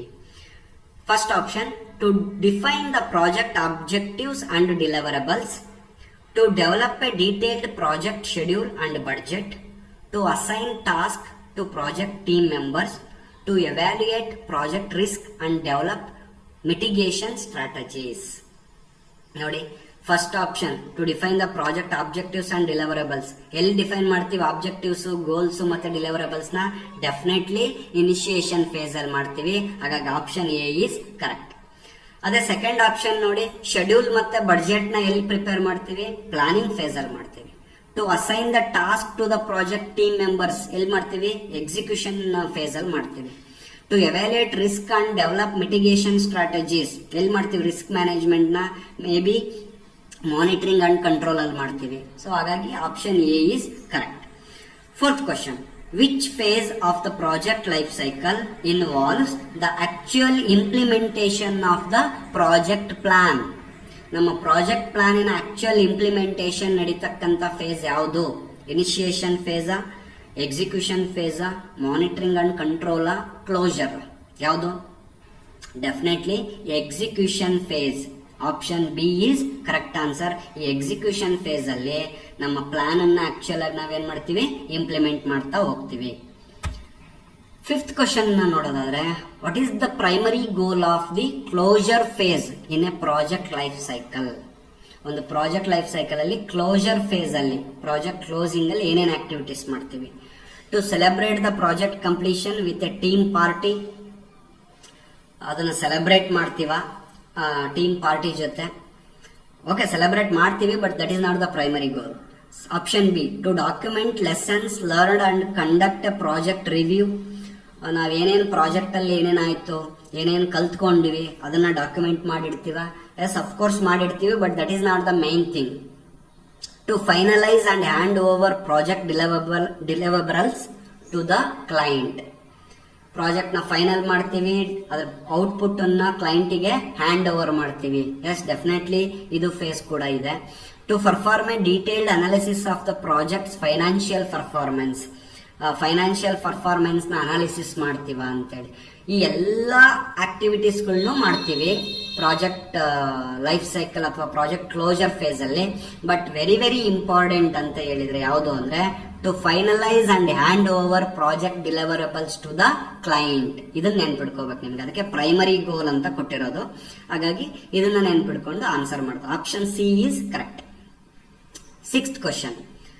During which phase of the project life cycle is the project plan created? Project plan ಅನ್ನ ಯಾವ face ಅಲ್ಲಿ ಕ್ರಿಯೇಟ್ ಮಾಡ್ತೀವಿ? Initiation, planning, execution, monitoring and control. Definitely planning ಮಾಡೋದು ಪ್ಲಾನಿಂಗ್ ಫೇಸ್ ಅಲ್ಲಿ. So option B is correct answer. 7th question. In which phase of the project life cycle is the project team disbanded? ಯಾವ face ಅಲ್ಲಿ project team ಅನ್ನ relieve ಮಾಡ್ತೀವಿ ಅಥವಾ ban ಮಾಡ್ತೀವಿ ಅಥವಾ ಡಿಸ್ಬ್ಯಾಂಡ್ ಮಾಡ್ತೀವಿ ಅಂತ ಹೇಳಿದ್ರೆ ಯಾವಾಗ? ಪ್ರಾಜೆಕ್ಟ್ ಟೀಮ್ ಯಾವಾಗ ನಮ್ದು ರಿಲೀವ್ ಮಾಡೋದು ನಾವು ಅಂತ ಹೇಳಿದ್ರೆ ಅಫ್ಕೋರ್ಸ್ ಪ್ರಾಜೆಕ್ಟ್ ಎಲ್ಲ ಕ್ಲೋಸ್ ಆದ್ಮೇಲೆ ಅಲ್ವಾ. ಸೊ ಹಾಗಾಗಿ option C is correct. After the closing of the project we are going to disband the project team. ಆ ಪ್ರಾಜೆಕ್ಟ್ ಟೀಮ್ನೆಲ್ಲ ಡಿಸ್ಬ್ಯಾನ್ ಮಾಡೋದು ಕ್ಲೋಜರ್ ಆದ್ಮೇಲೆ. 8th question. What is the purpose of the monitoring and control phase in a project life cycle? ನೋಡಿ, ಬೇಗ ನೀವು ಇದಕ್ಕೆ answer ಮಾಡಿ ನೋಡೋಣ. What is the purpose of the monitoring and control phase in a project life cycle? Monitoring and control phase ನ ಏನಕ್ಕೆ, ಅದ್ರದ್ದು use ಏನು ಅಂತ. To ensure that project deliverables meet quality standard, to identify and address deviation from the project plan, to document and communicate project progress, to evaluate project performance and make adjustments as needed. ಈ 4 options ಅಲ್ಲಿ ಯಾವುದು project monitoring and control phase ಅಲ್ಲಿ ಮಾಡ್ತಕ್ಕಂಥದ್ದು ಅನ್ನೋದನ್ನ ನೀವು ಯೋಚನೆ ಮಾಡಿ ಇದ್ರ ಆನ್ಸರ್ ನ ಕಮೆಂಟ್ಸ್ ಅಲ್ಲಿ ಹಾಕಿ ನೋಡೋಣ. ಎಷ್ಟು ಜನ ವಿಡಿಯೋ ನೋಡ್ತಿದ್ದೀರಾ, ಎಷ್ಟು ಜನ ಈ MCQ ಕ್ವಶನ್ಸ್ ಗಳನ್ನ ನೋಡ್ತಿದ್ದೀರಾ ಅಂತ ನಾನು ಅಲ್ಲಿ ಅರ್ಥ ಮಾಡ್ಕೊಳ್ತೀನಿ ನಿಮ್ಮನ್ನ. ನಿಮಗಿದೊಂದು ಅಸೈನ್ಮೆಂಟ್ ಇದ್ದಂಗೆ. ಇದ್ರ ಆನ್ಸರ್ ನ ನೀವು ಚಾಟ್ ಬಾಕ್ಸ್ ಅಲ್ಲಿ ಕಮೆಂಟ್ ಮಾಡಿ ಫ್ರೆಂಡ್ಸ್. ಸೊ 9th question ನೋಡೋದಾದ್ರೆ, which of these are not the components of project execution? ನಮ್ಮ ಪ್ರಾಜೆಕ್ಟ್ ಎಕ್ಸಿಕ್ಯೂಷನ್ ಫೇಸ್ ಅಲ್ಲಿ ಇದರಲ್ಲಿ ಇರ್ತಕ್ಕಂಥ ಯಾವ ಕಾಂಪೊನೆಂಟ್ ಇರೋದಿಲ್ಲ ಅಂತ. ಕಾಸ್ಟ್ ಮ್ಯಾನೇಜ್ಮೆಂಟ್ ಮಾಡ್ತೀವಾ? ಎಸ್ ಮಾಡ್ತೀವಿ. ಚೇಂಜ್ ಮ್ಯಾನೇಜ್ಮೆಂಟ್ ಮಾಡ್ತೀವಾ? ಎಸ್ ಚೇಂಜ್ ಮ್ಯಾನೇಜ್ಮೆಂಟ್ ಮಾಡ್ತೀವಿ. Employee management, quality management. ಇದರಲ್ಲಿ ನೀವು ಹೋಗ್ಬಿಟ್ಟು ಈಗ ನೋಡಿ, ಎಕ್ಸಿಕ್ಯೂಷನ್ ಫೇಸ್ ಅಲ್ಲಿ ನಾವ್ ಏನೇನೆಲ್ಲ ಮ್ಯಾನೇಜ್ಮೆಂಟ್ ಮಾಡ್ತೀವಿ, ಏನೇನೆಲ್ಲ ಟಾಸ್ಕ್ ಮಾಡ್ತೀವಿ ಅಂತ ನೋಡಿದ್ರೆ ನೀವು ಡೆಫಿನೆಟ್ಲಿ ದ ಎಂಪ್ಲಾಯಿ ಮ್ಯಾನೇಜ್ಮೆಂಟ್ ಅಂತಕ್ಕಂಥದ್ದೇನು ಟಾಸ್ಕ್ ಇರಲ್ಲ. ಎಂಪ್ಲಾಯಿನ ಮ್ಯಾನೇಜ್ ಮಾಡ್ತೀವಿ, but that is not the defined task. Employee management ಅಂತ ಏನು ಕಾನ್ಸೆಪ್ಟ್ ಇಲ್ಲ. ದ ಕಾನ್ಸೆಪ್ಟ್ಸ್ ಗಳಿರೋದು ಕಾಸ್ಟ್ ಮ್ಯಾನೇಜ್ಮೆಂಟ್ ಅಂತ ಇದೆ, ಚೇಂಜ್ ಮ್ಯಾನೇಜ್ಮೆಂಟ್ ಅಂತ ಇದೆ, ಕ್ವಾಲಿಟಿ ಮ್ಯಾನೇಜ್ಮೆಂಟ್ ಅಂತ ಇದೆ. So option C, employee management is not the component of project execution. The last question. In the planning phase, which of these plans are created? ನಮ್ಮ planning phase ಅಲ್ಲಿ ಏನೇನೆಲ್ಲ plants ಗಳನ್ನ ನಾವು create ಮಾಡ್ತೀವಿ? Project plan, financial plan, resource plan, all of the above. ನಾವು ಅಲ್ಲಿ planning phase ಅಲ್ಲಿ ತುಂಬಾ ಡಿಫ್ರೆಂಟ್ ಫೇಸಸ್ ಗಳು ಇರ್ತವೆ, ಡಿಫ್ರೆಂಟ್ ಪ್ಲಾನ್ಸ್ ಗಳನ್ನ ರೆಡಿ ಮಾಡ್ತೀವಿ. ಅದರಲ್ಲಿ ಇಲ್ಲಿ ಕೊಟ್ಟಿರ್ತಕ್ಕಂಥ ಯಾವ ಪ್ಲಾನ್ ಅನ್ನು ರೆಡಿ ಮಾಡ್ತೀವಿ ಅಂತ ನೋಡಿದ್ರೆ ಪ್ರಾಜೆಕ್ಟ್ ಪ್ಲಾನ್ ಮಾಡ್ತೀವಿ, ಫೈನಾನ್ಷಿಯಲ್ ಪ್ಲಾನ್ ಮಾಡ್ತೀವಿ, ರಿಸೋರ್ಸ್ ಪ್ಲಾನ್ ಮಾಡ್ತೀವಿ. ಹಾಗಾಗಿ the answer is all of the above. So ಈ ರೀತಿ ನಿಮಗೆ ಡಿಫ್ರೆಂಟ್ ಟೈಪ್ಸ್ ಆಫ್ ಕ್ವಶನ್ಸ್ ನ ಕೇಳಬಹುದು. ಅಲ್ಲಿ ಇರ್ತಕ್ಕಂಥ ಕಾನ್ಸೆಪ್ಟ್ ಅರ್ಥ ಆಗಿದ್ರೆ ಯಾವುದೇ ಕ್ವಶನ್ಸ್ ಕೇಳಿದ್ರು ನೀವು ಈಸಿಯಾಗಿ ಆನ್ಸರ್ ಮಾಡಬಹುದು ಸ್ನೇಹಿತರೆ. ಈ ಒಂದು ವಿಡಿಯೋದಲ್ಲಿ ನಾವು ಏನೆಲ್ಲ ಕಂಟೆಂಟ್ಸ್ ಗಳನ್ನ ಡಿಸ್ಕಸ್ ಮಾಡ್ತೀವಿ ಅಂತ ನೋಡೋದಾದ್ರೆ, types of risk assessment techniques, project cost risk analysis, estimating time and cost over run risk. ಈ ಒಂದು ಕಾನ್ಸೆಪ್ಟ್ಸ್ ಗಳ ಬಗ್ಗೆ ಡೀಟೇಲ್ ಆಗಿ ಎಕ್ಸ್ಪ್ಲೈನ್ ಮಾಡ್ತೀನಿ. ಮತ್ತೆ ಈ ಕಾನ್ಸೆಪ್ಟ್ಸ್ ಗಳ ಮೇಲೆ ಬರಬಹುದಾದಂತ MCQ ಕ್ವಶನ್ಸ್ ಗಳನ್ನು ಕೂಡ ನಿಮ್ಮ ಮುಂದೆ ಡಿಸ್ಕಸ್ ಮಾಡ್ತೀನಿ. ನಮ್ಮ ಮೊದಲನೇ ಸೆಷನ್ ನಲ್ಲಿ ಪ್ರಾಜೆಕ್ಟ್ ಲೈಫ್ ಸೈಕಲ್ ಅಂದ್ರೆ ಏನು, ಪ್ರಾಜೆಕ್ಟ್ ಮ್ಯಾನೇಜ್ಮೆಂಟ್ ಲೈಫ್ ಸೈಕಲ್ ಅಂದ್ರೆ ಏನು, project initiation, project planning, project execution ಮತ್ತೆ ಪ್ರಾಜೆಕ್ಟ್ ಕ್ಲೋಸಿಂಗ್, ಈ ಎಲ್ಲ ಕಾನ್ಸೆಪ್ಟ್ಸ್ ಗಳನ್ನ ಡಿಸ್ಕಸ್ ಮಾಡಿದೀವಿ. ಯಾರೆಲ್ಲ ಆ ವಿಡಿಯೋನ ನೋಡಿಲ್ಲ, ಮೊದಲು ಆ ವಿಡಿಯೋವನ್ನ ನೋಡಿ ಈ ವಿಡಿಯೋನ ಕಂಪ್ಲೀಟ್ ಮಾಡಬೇಕು ಅಂತ ಕೇಳ್ತಾ ನಾವು ಬನ್ನಿ. ಹಾಗಾದ್ರೆ ಮೊಟ್ಟ ಮೊದಲನೇ concept project risk. Project risk ಅಂದ್ರೆ ಏನು? ನೀವು ಈಗ ಯೋಚನೆ ಮಾಡಿ, ನೀವೊಂದು ಪ್ರಾಜೆಕ್ಟ್ ಮಾಡ್ಲಿಕ್ಕೆ ಹೊರಟಿದ್ದೀರಾ ಅಂತ ಆದ್ರೆ ಆ ಪ್ರಾಜೆಕ್ಟ್ ಅಲ್ಲಿ ಏನೆಲ್ಲ ರಿಸ್ಕ್ಗಳು ಬರ್ತವೆ, ಮತ್ತೆ ರಿಸ್ಕ್ ಅಂದ್ರೆ ಏನು, ಮತ್ತೆ ಏನೇನೆಲ್ಲ ರಿಸ್ಕ್ಗಳು ಬರ್ತವೆ ಅಂತ ಹೇಳ್ಬಿಟ್ಟು ಒಂದು ಸ್ವಲ್ಪ ಥಿಂಕ್ ಮಾಡಿ ಆಮೇಲೆ ಈ ವಿಡಿಯೋವನ್ನ ನೀವು ಕಂಪ್ಲೀಟ್ ಮಾಡಿ. ರಿಸ್ಕ್ ಅಂದ್ರೆ ಏನು? ನಾವು ತುಂಬಾ ಈ ವರ್ಡ್ ಯೂಸ್ ಮಾಡ್ತಾ ಇರ್ತೀವಿ, ರಿಸ್ಕ್ ಇದೆ ಅಂತೇಳಿ. Risk is defined as the possibility of an outcome being different from expected outcome. ನಾನು ಯಾವುದೋ ಒಂದು ಕೆಲಸ ಮಾಡಬೇಕಾದ್ರೆ ಏನೋ ಒಂದು ಎಕ್ಸ್ಪೆಕ್ಟೆಡ್ ಔಟ್ಕಮ್ ಇರುತ್ತೆ. ಆ ಎಕ್ಸ್ಪೆಕ್ಟೆಡ್ ಔಟ್ಕಮ್ ಬಿಟ್ಟು ಬೇರೆ ಔಟ್ಕಮ್ ಬರಬಹುದಾದಂತ ಚಾನ್ಸ್ಗೆ ಏನಂತ ಕರಿತೀನಿ? ಪ್ರಾಜೆಕ್ಟ್ ರಿಸ್ಕ್ ಅಂತ ಕರಿತೀನಿ. ಎಕ್ಸಾಂಪಲ್, ನಾನು ಈ ಸಲ ಎಕ್ಸಾಮ್ ಬರೆಯುವಾಗ ನಾನು 90% ತೆಗಿಬೇಕು ಅಂತ ಹೇಳ್ಬಿಟ್ಟು ನಾನು ಅನ್ಕೊಂಡಿರ್ತೀನಿ. That is my expected outcome. ಆದ್ರೆ ಏನೋ ಒಂದು ಕಾರಣಾಂತರಗಳಿಂದಾಗಿ, ಏನೋ ತೊಂದರೆಗಳಿಂದಾಗಿ, ಏನೋ ಒಂದು ಅನ್ಸರ್ಟೈನ್ ಈವೆಂಟ್ಸ್ಗಳು ನಿಮ್ಮ ಜೀವನದಲ್ಲಿ ನಡೆದು ಅದು 60% ಬಂದ್ರೆ that is called as risk ಅಂತ ಕರಿತೀವಿ. ಆ ಏನು ತೊಂದರೆಗಳು ಬಂದವಲ್ಲ, ಆ ಏನು ಅನ್ಸರ್ಟನಿಟೀಸ್ಗಳು ಬಂದ್ವಲ್ಲ, ಏನು ಬ್ಯಾಡ್ ಈವೆಂಟ್ಸ್ಗಳು ಆದ್ವಲ್ಲ ನಿಮ್ಮ ಜೀವನದಲ್ಲಿ, ಅದಕ್ಕೆ ಏನಂತ ಕರಿತೀನಿ? ರಿಸ್ಕ್ ಅಂತ ಕರಿತೀನಿ. So it refers to the possibility of adverse result flowing from the uncertainty involved in carrying out the activities. ಅಂದ್ರೆ ನಾನು ಆಗ್ಲೇ ಹೇಳ್ದಂಗೆ ನಮ್ಮ ಒಂದು ಕೆಲಸದಲ್ಲಿ ಬರಬಹುದಾದಂತ ಅನ್ಸರ್ಟೈನಿಟಿ, ಆಕಸ್ಮಿಕ ಘಟನೆಗಳು ಅಂತ ಕರಿತೀವಿ. ಈ ಅನ್ಸರ್ಟೈನಿಟೀಸ್ಗಳಿಗೆ ರಿಸ್ಕ್ ಅಂತ ಕರಿತೀನಿ. ಹಾಗಾದ್ರೆ ಹೇಳಿ, ನೀವು ಒಂದು ರೋಡ್ ನ ಮಾಡಬೇಕು ಅಂತ ಒಂದು ಪ್ರಾಜೆಕ್ಟ್ ಮಾಡ್ತಾ ಇದ್ದೀರಾ, ಒಂದು 10 ಕಿಲೋಮೀಟರ್ ರೋಡ್ ಮಾಡ್ತಾ ಇದ್ದೀರಾ ಅಂತ ಆದ್ರೆ ಸೊ ಏನೆಲ್ಲ ರಿಸ್ಕ್ಗಳು ಬರಬಹುದು? ಅಥವಾ ಒಂದು ಸಾಫ್ಟ್ವೇರ್ ನ ಡೆವಲಪ್ ಮಾಡ್ತಾ ಇದ್ದೀರಾ, ದಟ್ ಈಸ್ ಒಂದು ಆನ್ಲೈನ್ ಶಾಪಿಂಗ್ ಅಂತಕ್ಕಂಥ ಒಂದು ಸಾಫ್ಟ್ವೇರ್ ನ ಡೆವಲಪ್ ಮಾಡ್ತಾ ಇದ್ದೀರಾ. ಸೊ ಆ ಸಾಫ್ಟ್ವೇರ್ ನ ಡೆವಲಪ್ ಮಾಡುವಾಗ ಏನೆಲ್ಲ ರಿಸ್ಕ್ಗಳು ಬರಬಹುದು? ಹೆಂಗೆ ಥಿಂಕ್ ಮಾಡೋದು ಇದನ್ನ ಅಂತ ಹೇಳಿದ್ರೆ, ನಿಮ್ಮ ಔಟ್ಪುಟ್ ಏನು ಅಂತ ಡಿಸೈಡ್ ಮಾಡ್ಕೊಳ್ಳಿ. ಆ ಔಟ್ಪುಟ್ ಬರದೇ ಇರುವಂತಹ ಘಟನೆಗಳು ಏನೆಲ್ಲ ಬರಬಹುದು, ಸೊ ಅವನ್ನ ಪ್ರಾಜೆಕ್ಟ್ ರಿಸ್ಕ್ ಅಂತ ಕರಿತೀನಿ. ಸೊ ಈ ರಿಸ್ಕ್ಗಳ ಬಗ್ಗೆ ಯಾಕೆ ನಾವು ಡಿಸ್ಕಸ್ ಮಾಡಬೇಕು ಅಂತ ಹೇಳಿದ್ರೆ, ಯಾವುದೇ ಒಂದು ಪ್ರಾಜೆಕ್ಟ್ಸ್ ಅಲ್ಲಿ ರಿಸ್ಕ್ಸ್ ಆರ್ ಕಾಮನ್. ರಿಸ್ಕ್ಗಳು ಬಂದೇ ಬರ್ತವೆ. ಆ ರಿಸ್ಕಿಗೆ ನಾವು ಮುಂಚೆನೆ ಪ್ಲಾನ್ ಮಾಡಿಲ್ಲ ಅಂತ ಆದ್ರೆ, ಮುಂಚೆನೆ ರೆಡಿ ಆಗಿಲ್ಲ ಅಂತ ಆದ್ರೆ ಡೆಫಿನೆಟ್ಲಿ ಪ್ರಾಜೆಕ್ಟ್ ಫೇಲ್ ಆಗುತ್ತೆ. So that's why risk analysis is very very important in project. It is also one of the major tasks in project management or project life cycle. So that's why to study about the risk, to analyze the risk are most important factors in project. So ಹಾಗಾಗಿ what are the types of risk? ಏನೆಲ್ಲ ರಿಸ್ಕ್ಗಳು ಬರಬಹುದು ನಮಗೆ ಅಂತ. So ಇಲ್ಲಿ ಕೆಲವೊಂದು ರಿಸ್ಕ್ಗಳನ್ನ ನಾವು list ಮಾಡಿದೀವಿ. ಇವಲ್ಲದೆ ಇನ್ನೂ ಅನೇಕ ರಿಸ್ಕ್ಗಳಿದಾವೆ. ಅದರಲ್ಲಿ ಪ್ರಮುಖವಾದಂತ ರಿಸ್ಕ್ಗಳು ಯಾವ್ಯಾವ ಬರಬಹುದು? There may be a technical risk. ನಿಮ್ಮ ಪ್ರಾಜೆಕ್ಟ್ ನ ಮಾಡುವಾಗ ಟೆಕ್ನಿಕಲ್ ಪ್ರಾಬ್ಲಮ್ಸ್ಗಳು ಬರಬಹುದು. Economic risk, production risk, financial risk, social risk, political risk, marketing risk, human risk. ಇಷ್ಟು ಟೈಪ್ಸ್ ಆದಂತ ರಿಸ್ಕ್ಗಳು ಬರಬಹುದು. ಟೆಕ್ನಿಕಲ್ ರಿಸ್ಕ್ ಅಂದ್ರೆ ಏನು? ಎಕ್ಸಾಂಪಲ್, ನಾನೊಂದು ಆನ್ಲೈನ್ ಶಾಪಿಂಗ್ ಸಾಫ್ಟ್ವೇರ್ ನ ಡೆವಲಪ್ ಮಾಡ್ತಾ ಇದ್ದೀನಿ. ಆ ಸಾಫ್ಟ್ವೇರ್ ಇವತ್ತಿನ ಕಾಲಕ್ಕೆ ಮೊಬೈಲ್ ಅಲ್ಲಿ ಯೂಸ್ ಆಗಬೇಕು. ಸೊ ಆಂಡ್ರಾಯ್ಡ್ ಅಪ್ಲಿಕೇಶನ್ ಅನ್ನ ಯೂಸ್ ಮಾಡಿ, ಅಥವಾ ಆಂಡ್ರಾಯ್ಡ್ ಡೆವಲಪ್ಮೆಂಟ್ ಗೊತ್ತಿರೋರು ಆ ಪ್ರಾಜೆಕ್ಟ್ ನ ಮಾಡಬೇಕು. ಆದ್ರೆ ನನ್ನ ಕಂಪ್ನಿನಲ್ಲಿ ನನ್ನ ಟೀಮ್ ಅಲ್ಲಿ ಇದ್ದಂತ ಆಂಡ್ರಾಯ್ಡ್ ಡೆವಲಪರ್ಸ್ಗಳು ಅವ್ರೇನಾದ್ರೂ ನನ್ನ ಕಂಪ್ನಿಯನ್ನ ಬಿಟ್ಟು ಹೋದ್ರೆ, ಸೊ ಟೆಕ್ನಿಕಲ್ ರಿಸ್ಕ್. ಸೊ ನನ್ನ ಸಾಫ್ಟ್ವೇರ್ ನ ಟೆಸ್ಟ್ ಮಾಡಬೇಕು, ಆ ಟೆಸ್ಟ್ ಮಾಡೋದಕ್ಕೆ ಒಂದು ಟೂಲ್ ಬೇಕು, ಅದು ನನ್ನ ಕಂಪ್ನಿನಲ್ಲಿ ಇಲ್ಲ ಅಂತ ಆದ್ರೆ that is the technical risk. ನಾನೊಂದೇನೋ ಒಂದು ರೋಡ್ ಮಾಡ್ತಾ ಇದ್ದೀನಿ. ಸೊ ರೋಡ್ ಮಾಡುವಾಗ ಅಲ್ಲಿ ಯಾವುದೋ ಒಂದು ಕ್ವಾಲಿಟಿ ಟೆಸ್ಟಿಂಗ್ ಮಾಡ್ಬೇಕು, ನಾನು ಯಾವುದೋ ಒಂದು ಮಟೀರಿಯಲ್ ಟೆಸ್ಟಿಂಗ್ ಮಾಡಬೇಕು. ಆ ಟೆಸ್ಟಿಂಗ್ ಮಾಡುವಂತ ಇಕ್ವಿಪ್ಮೆಂಟ್ಸ್ ಇಲ್ಲ ನನ್ನ ಹತ್ರ, ಅಥವಾ ಸುತ್ತಮುತ್ತ ನನ್ನ ಸರೌಂಡಿಂಗ್ ಅಲ್ಲೂ ಕೂಡ ಟೆಸ್ಟಿಂಗ್ ಮಾಡ್ತಕ್ಕಂಥ ಇಕ್ವಿಪ್ಮೆಂಟ್ಸ್ಗಳು ಅವೈಲೇಬಲ್ ಇಲ್ಲ. So those are the technical risk.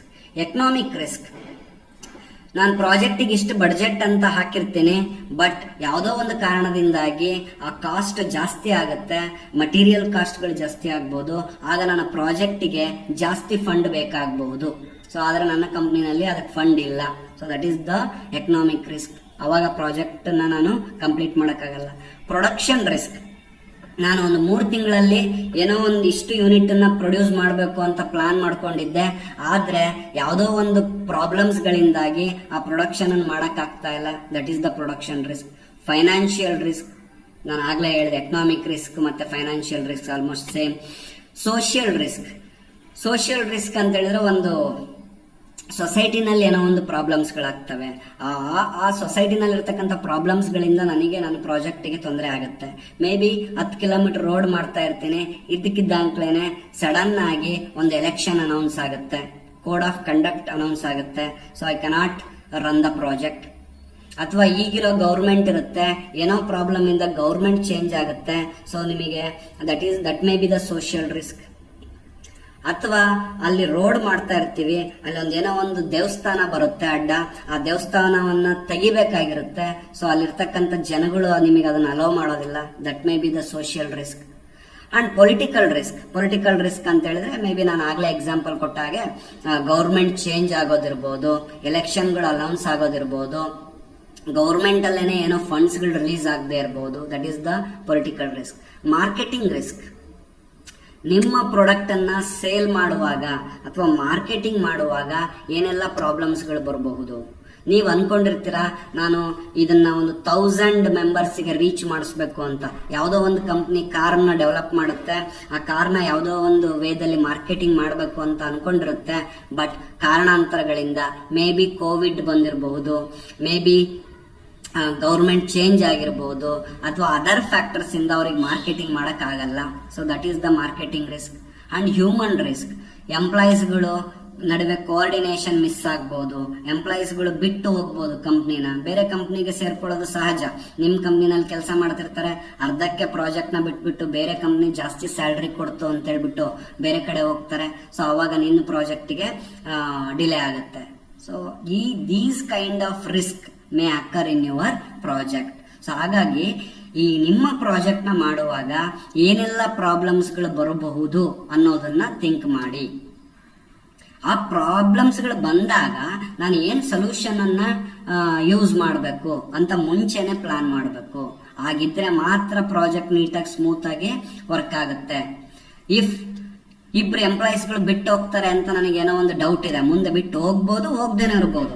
ಆದ್ರೆ ನಾನು ಈಗ್ಲೇನೆ ಪ್ಲಾನ್ ಬ್ಯಾಕಪ್ ಯಾರನ್ನಾರ ಇಟ್ಕೊಂಡಿರ್ತೀನ, ಇನ್ನೊಬ್ಬ ಯಾರೋ ಫ್ರೆಶರ್ಸ್ ನ ರೆಡಿ ಮಾಡ್ಕೊಳ್ತಾ ಇರ್ತೀನ.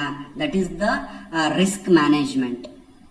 ಸೊ ಎಲೆಕ್ಷನ್ ಬರೋದಿದೆ, ಇನ್ನು 2-3 ತಿಂಗಳಲ್ಲಿ ಎಲೆಕ್ಷನ್ ಅನೌನ್ಸ್ ಆಗೋದಿದೆ, ಪೊಲಿಟಿಕಲ್ ರಿಸ್ಕ್. ಆ ಎಲೆಕ್ಷನ್ ಬರೋದಕ್ಕಿಂತ ಮುಂಚೆನೆ ನಾನೇನಾದ್ರೂ ಎಕ್ಸ್ಟ್ರಾ ಮೆಂಬರ್ಸ್ ನ ಹಾಕಿ ಪ್ರಾಜೆಕ್ಟ್ ನ ಕಂಪ್ಲೀಟ್ ಮಾಡಬಹುದಾ? So that is the risk management. So ಈ ರೀತಿ ಪ್ರತಿಯೊಂದು ರಿಸ್ಕ್ ನ ಅಸೆಸ್ ಮಾಡಬೇಕು, ಅದಕ್ಕೆ ಸೊಲ್ಯೂಷನ್ಸ್ ಅನ್ನ ಹುಡುಕೊಂಡು ಅಥವಾ ಪ್ಲಾನ್ ಮಾಡ್ಕೊಂಡು ಇಟ್ಕೊಳ್ಳೋದು very very important. Next, so ಹಾಗಾಗಿ ರಿಸ್ಕ್ ಅಸೆಸ್ಮೆಂಟ್ ಟೆಕ್ನಿಕ್ಸ್ ಅಂತ ಯೂಸ್ ಮಾಡ್ತೀವಿ. ಸೊ ಈ ಎಲ್ಲ ಟೈಪ್ಸ್ ಆಫ್ ರಿಸ್ಕ್ ಬಂದಾಗ ಆ ರಿಸ್ಕ್ಗೆ ನಾನು ಸೊಲ್ಯೂಷನ್ ಅಥವಾ ಅವುಗಳನ್ನ ಮುಂಚೆನೆ ಪ್ಲಾನ್ ಮಾಡಿ ಏನೆಲ್ಲ ಸೊಲ್ಯೂಷನ್ ಮಾಡ್ಬೇಕು ನಾನು ಅನ್ನೋದನ್ನ ಏನಂತ ಕರಿತೀನಿ, ರಿಸ್ಕ್ ಅಸೆಸ್ಮೆಂಟ್ ಟೆಕ್ನಿಕ್ಸ್. ಅಥವಾ ಯಾವ್ಯಾವ ರೀತಿ ರಿಸ್ಕ್ಗಳು ಬರಬಹುದು ನನ್ನ ಪ್ರಾಜೆಕ್ಟ್ ಅಲ್ಲಿ ಅಂತ ಮುಂಚೆನೆ ಪ್ಲಾನ್ ಮಾಡೋದಕ್ಕೆ, ಅಸೆಸ್ ಮಾಡೋದಕ್ಕೆ ರಿಸ್ಕ್ ಅಸೆಸ್ಮೆಂಟ್ ಟೆಕ್ನಿಕ್ ಅಂತ ಕರಿತೀವಿ. ಸೊ ಯೂಶುವಲಿ ಕಂಪ್ನಿಗಳಲ್ಲಿ 4 ಟೈಪ್ಸ್ ಆಫ್ ಟೆಕ್ನಿಕ್ಸ್ ನ ಯೂಸ್ ಮಾಡ್ತಾರೆ. The first one is sensitivity analysis, scenario analysis, best and worst case analysis, simulation analysis ಅಂತ ಮಾಡ್ತಾರೆ. ಸೊ ಇವುಗಳು ಏನೇನು ಅಂತ ನಾನು ಎಕ್ಸ್ಪ್ಲೇನ್ ಮಾಡ್ತೀನಿ. ಅದಕ್ಕಿಂತ ಮುಂಚೆ ನೀವು ಒಂದು ಕ್ಷಣ ವಿಡಿಯೋನ ಪಾಸ್ ಮಾಡಿ, ನೀವು ಒಂದು ಪ್ರಾಜೆಕ್ಟ್ ಮಾಡ್ತಿದ್ದೀರ ಅಂತ ಅಸ್ಯೂಮ್ ಮಾಡ್ಕೊಳ್ಳಿ. ಅಸ್ಯೂಮ್ ಮಾಡ್ಕೊಂಡ್ಬಿಟ್ಟು ಏನೆಲ್ಲ ರಿಸ್ಕ್ಗಳು ಬರ್ತವೆ ಅಂತ ಯಾವ ರೀತಿ ಅನಾಲಿಸಿಸ್ ಮಾಡ್ತೀರಾ, ಏನು ಟೆಕ್ನಿಕ್ ನ ಯೂಸ್ ಮಾಡಿ ಅನಾಲಿಸಿಸ್ ಮಾಡ್ತೀರಾ.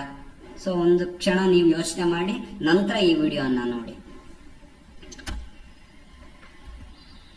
ಸೊ ಮೊಟ್ಟ ಮೊದಲನೇದಾಗಿ sensitivity analysis. Most of the companies uses this sensitivity analysis and scenario based analysis and best and worst case analysis to assess the risk or to plan the risk. Okay, so hagadre what is this sensitivity analysis?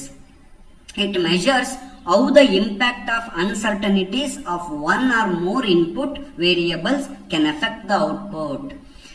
ನಮ್ಮ input ಅಲ್ಲಿ ಯಾವುದೋ 1-2 variables ಗಳು change ಆದ್ರೆ, ಯಾವುದೋ 1-2 parameters ಗಳು change ಆದ್ರೆ ಅದು output ಮೇಲೆ ಏನ್ ಎಫೆಕ್ಟ್ ಬೀಳುತ್ತೆ ಅನ್ನೋದನ್ನ ಅನಾಲಿಸಿಸ್ ಮಾಡೋದಕ್ಕೆ ಸೆನ್ಸಿಟಿವಿಟಿ ಅನಾಲಿಸಿಸ್ ಅಂತ ಕರಿತೀವಿ. ಎಕ್ಸಾಂಪಲ್ ಏನಪ್ಪ ಇಲ್ಲಿ ವೇರಿಯೇಬಲ್ಸ್ ಅಂದ್ರೆ, ಏನಿಲ್ಲಿ ಅನ್ಸರ್ಟನಿಟೀಸ್ ಗಳು ಅಂದ್ರೆ, ನಮ್ಮ ಪ್ರಾಜೆಕ್ಟ್ ಮೇಲೆ ಅನ್ಸರ್ಟನಿಟೀಸ್ ಗಳು ತುಂಬಾ ಇರ್ತವೆ. ಆ ಅನ್ಸರ್ಟನಿಟೀಸ್ ಗಳು ಒಂದ್ ರೀತಿ ಅನ್ಸರ್ಟನಿಟಿ ಬಂದ್ರೆ 1 ವೇರಿಯೇಬಲ್ ಅಂತ ಕರಿತೀನಿ.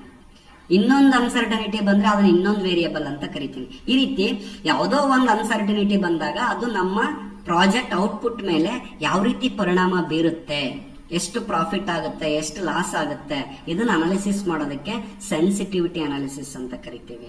ಇನ್ sensitivity analysis typically one variable is changed at a time.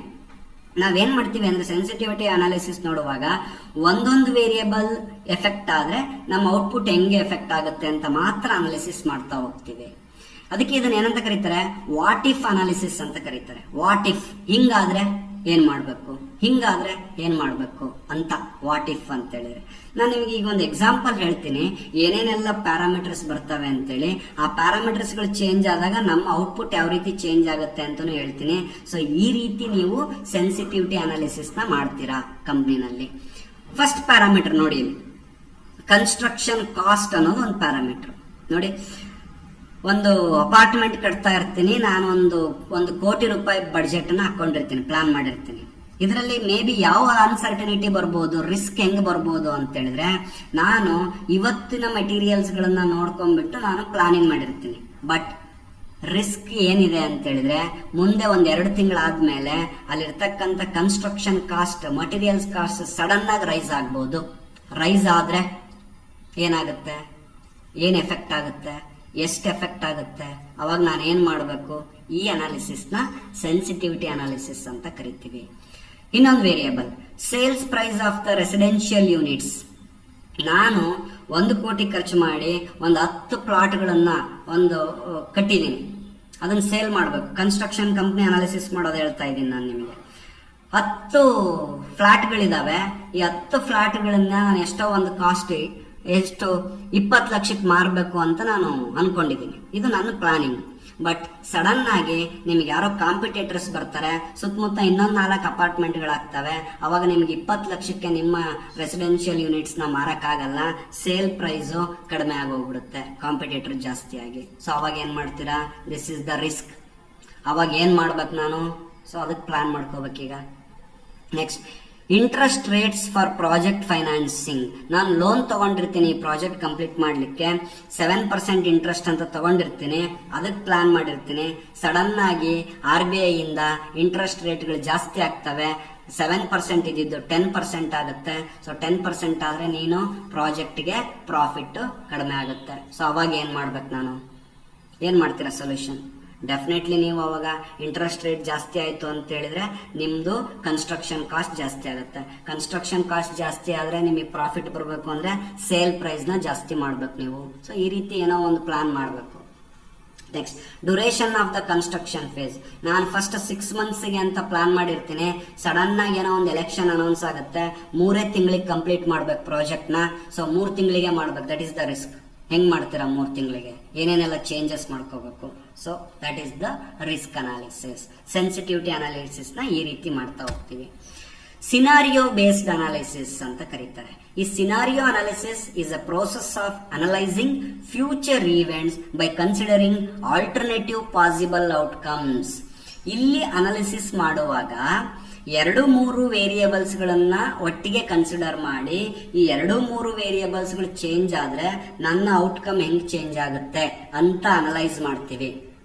ಒಂದು ಸಿನಾರಿಯೋನೇ ತಗೊಳ್ತೀವಿ, ಒಂದು ಕತೆ ತರ ಸಿನಾರಿಯೋ ಅಂತ ಹೇಳಿದ್ರೆ, ಅದೇನಾದ್ರೂ ಆದ್ರೆ ಅದು ಈವೆಂಟ್ ಏನಾದ್ರು ಬಂದ್ಬಿಟ್ರೆ ಪ್ರಾಜೆಕ್ಟ್ ಅಲ್ಲಿ, ಬರುತ್ತೋ ಇಲ್ಲ ಗೊತ್ತಿಲ್ಲ, ಬಂದ್ರೆ ಏನ್ ಮಾಡ್ಬೇಕು, ಹೆಂಗ್ ಎಫೆಕ್ಟ್ ಆಗುತ್ತೆ ನನಗೆ, ನಾನು ಅವಾಗ ಏನೆಲ್ಲ ಚೇಂಜಸ್ ಮಾಡ್ಕೋಬೇಕು. So that is called as scenario analysis ಅಂತ ಕರಿತೀವಿ.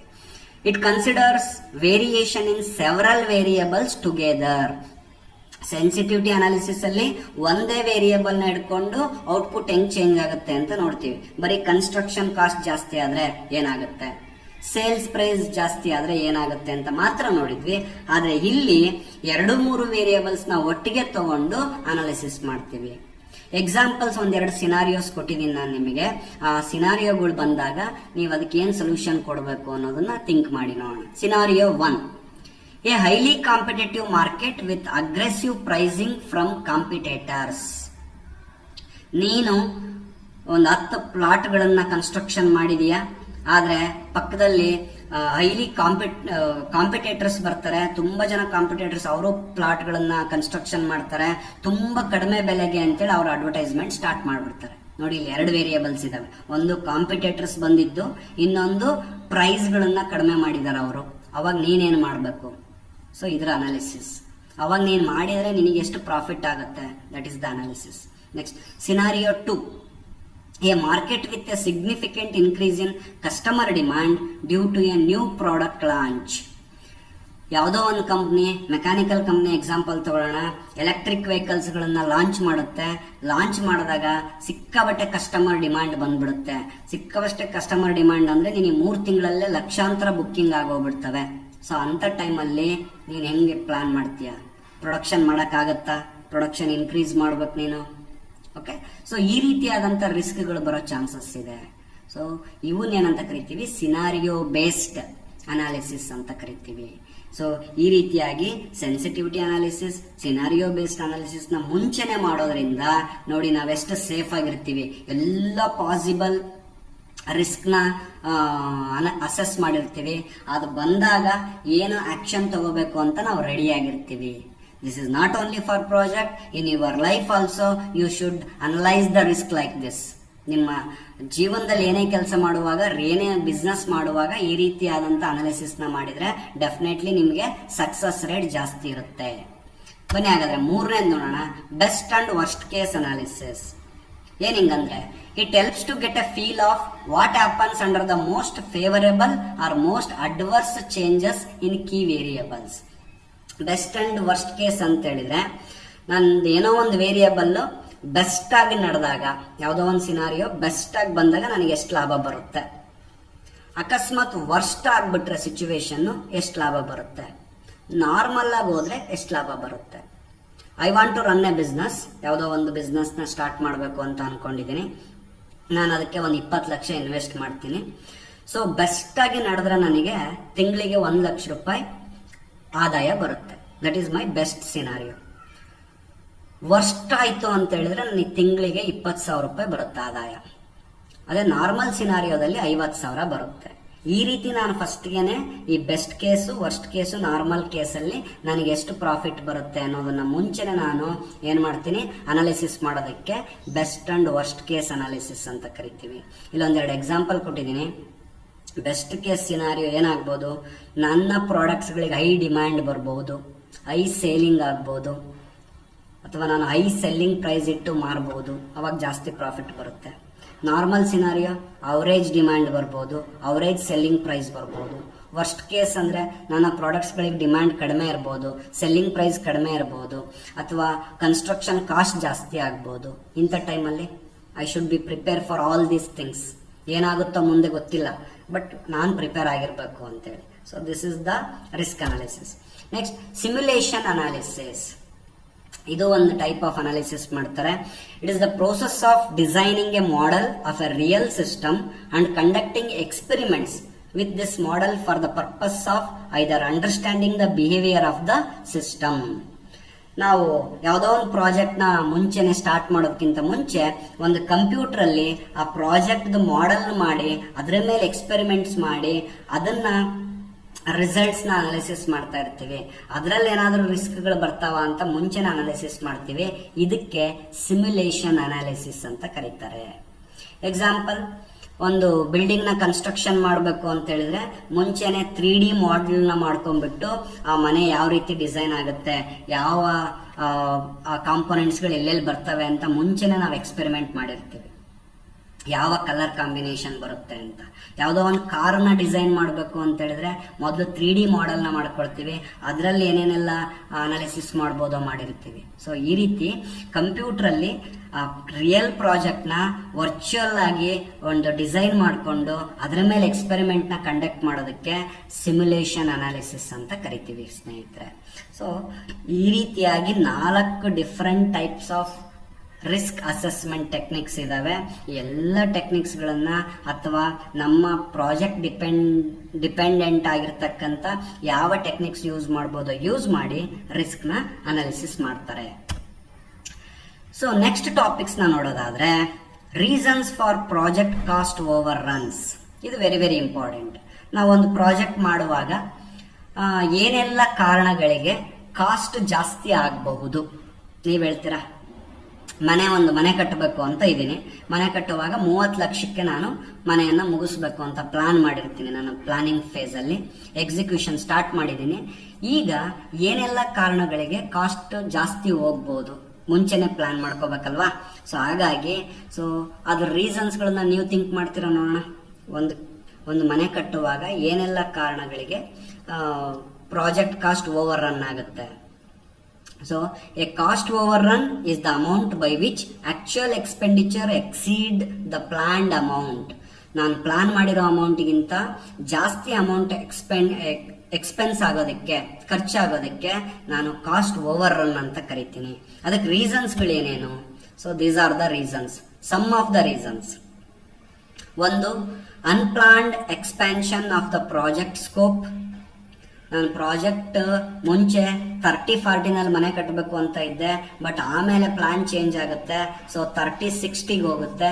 ಸೊ ಆಗ ನಿನಗೆ ಕಾಸ್ಟ್ ಜಾಸ್ತಿ ಆಗ್ಬೋದು.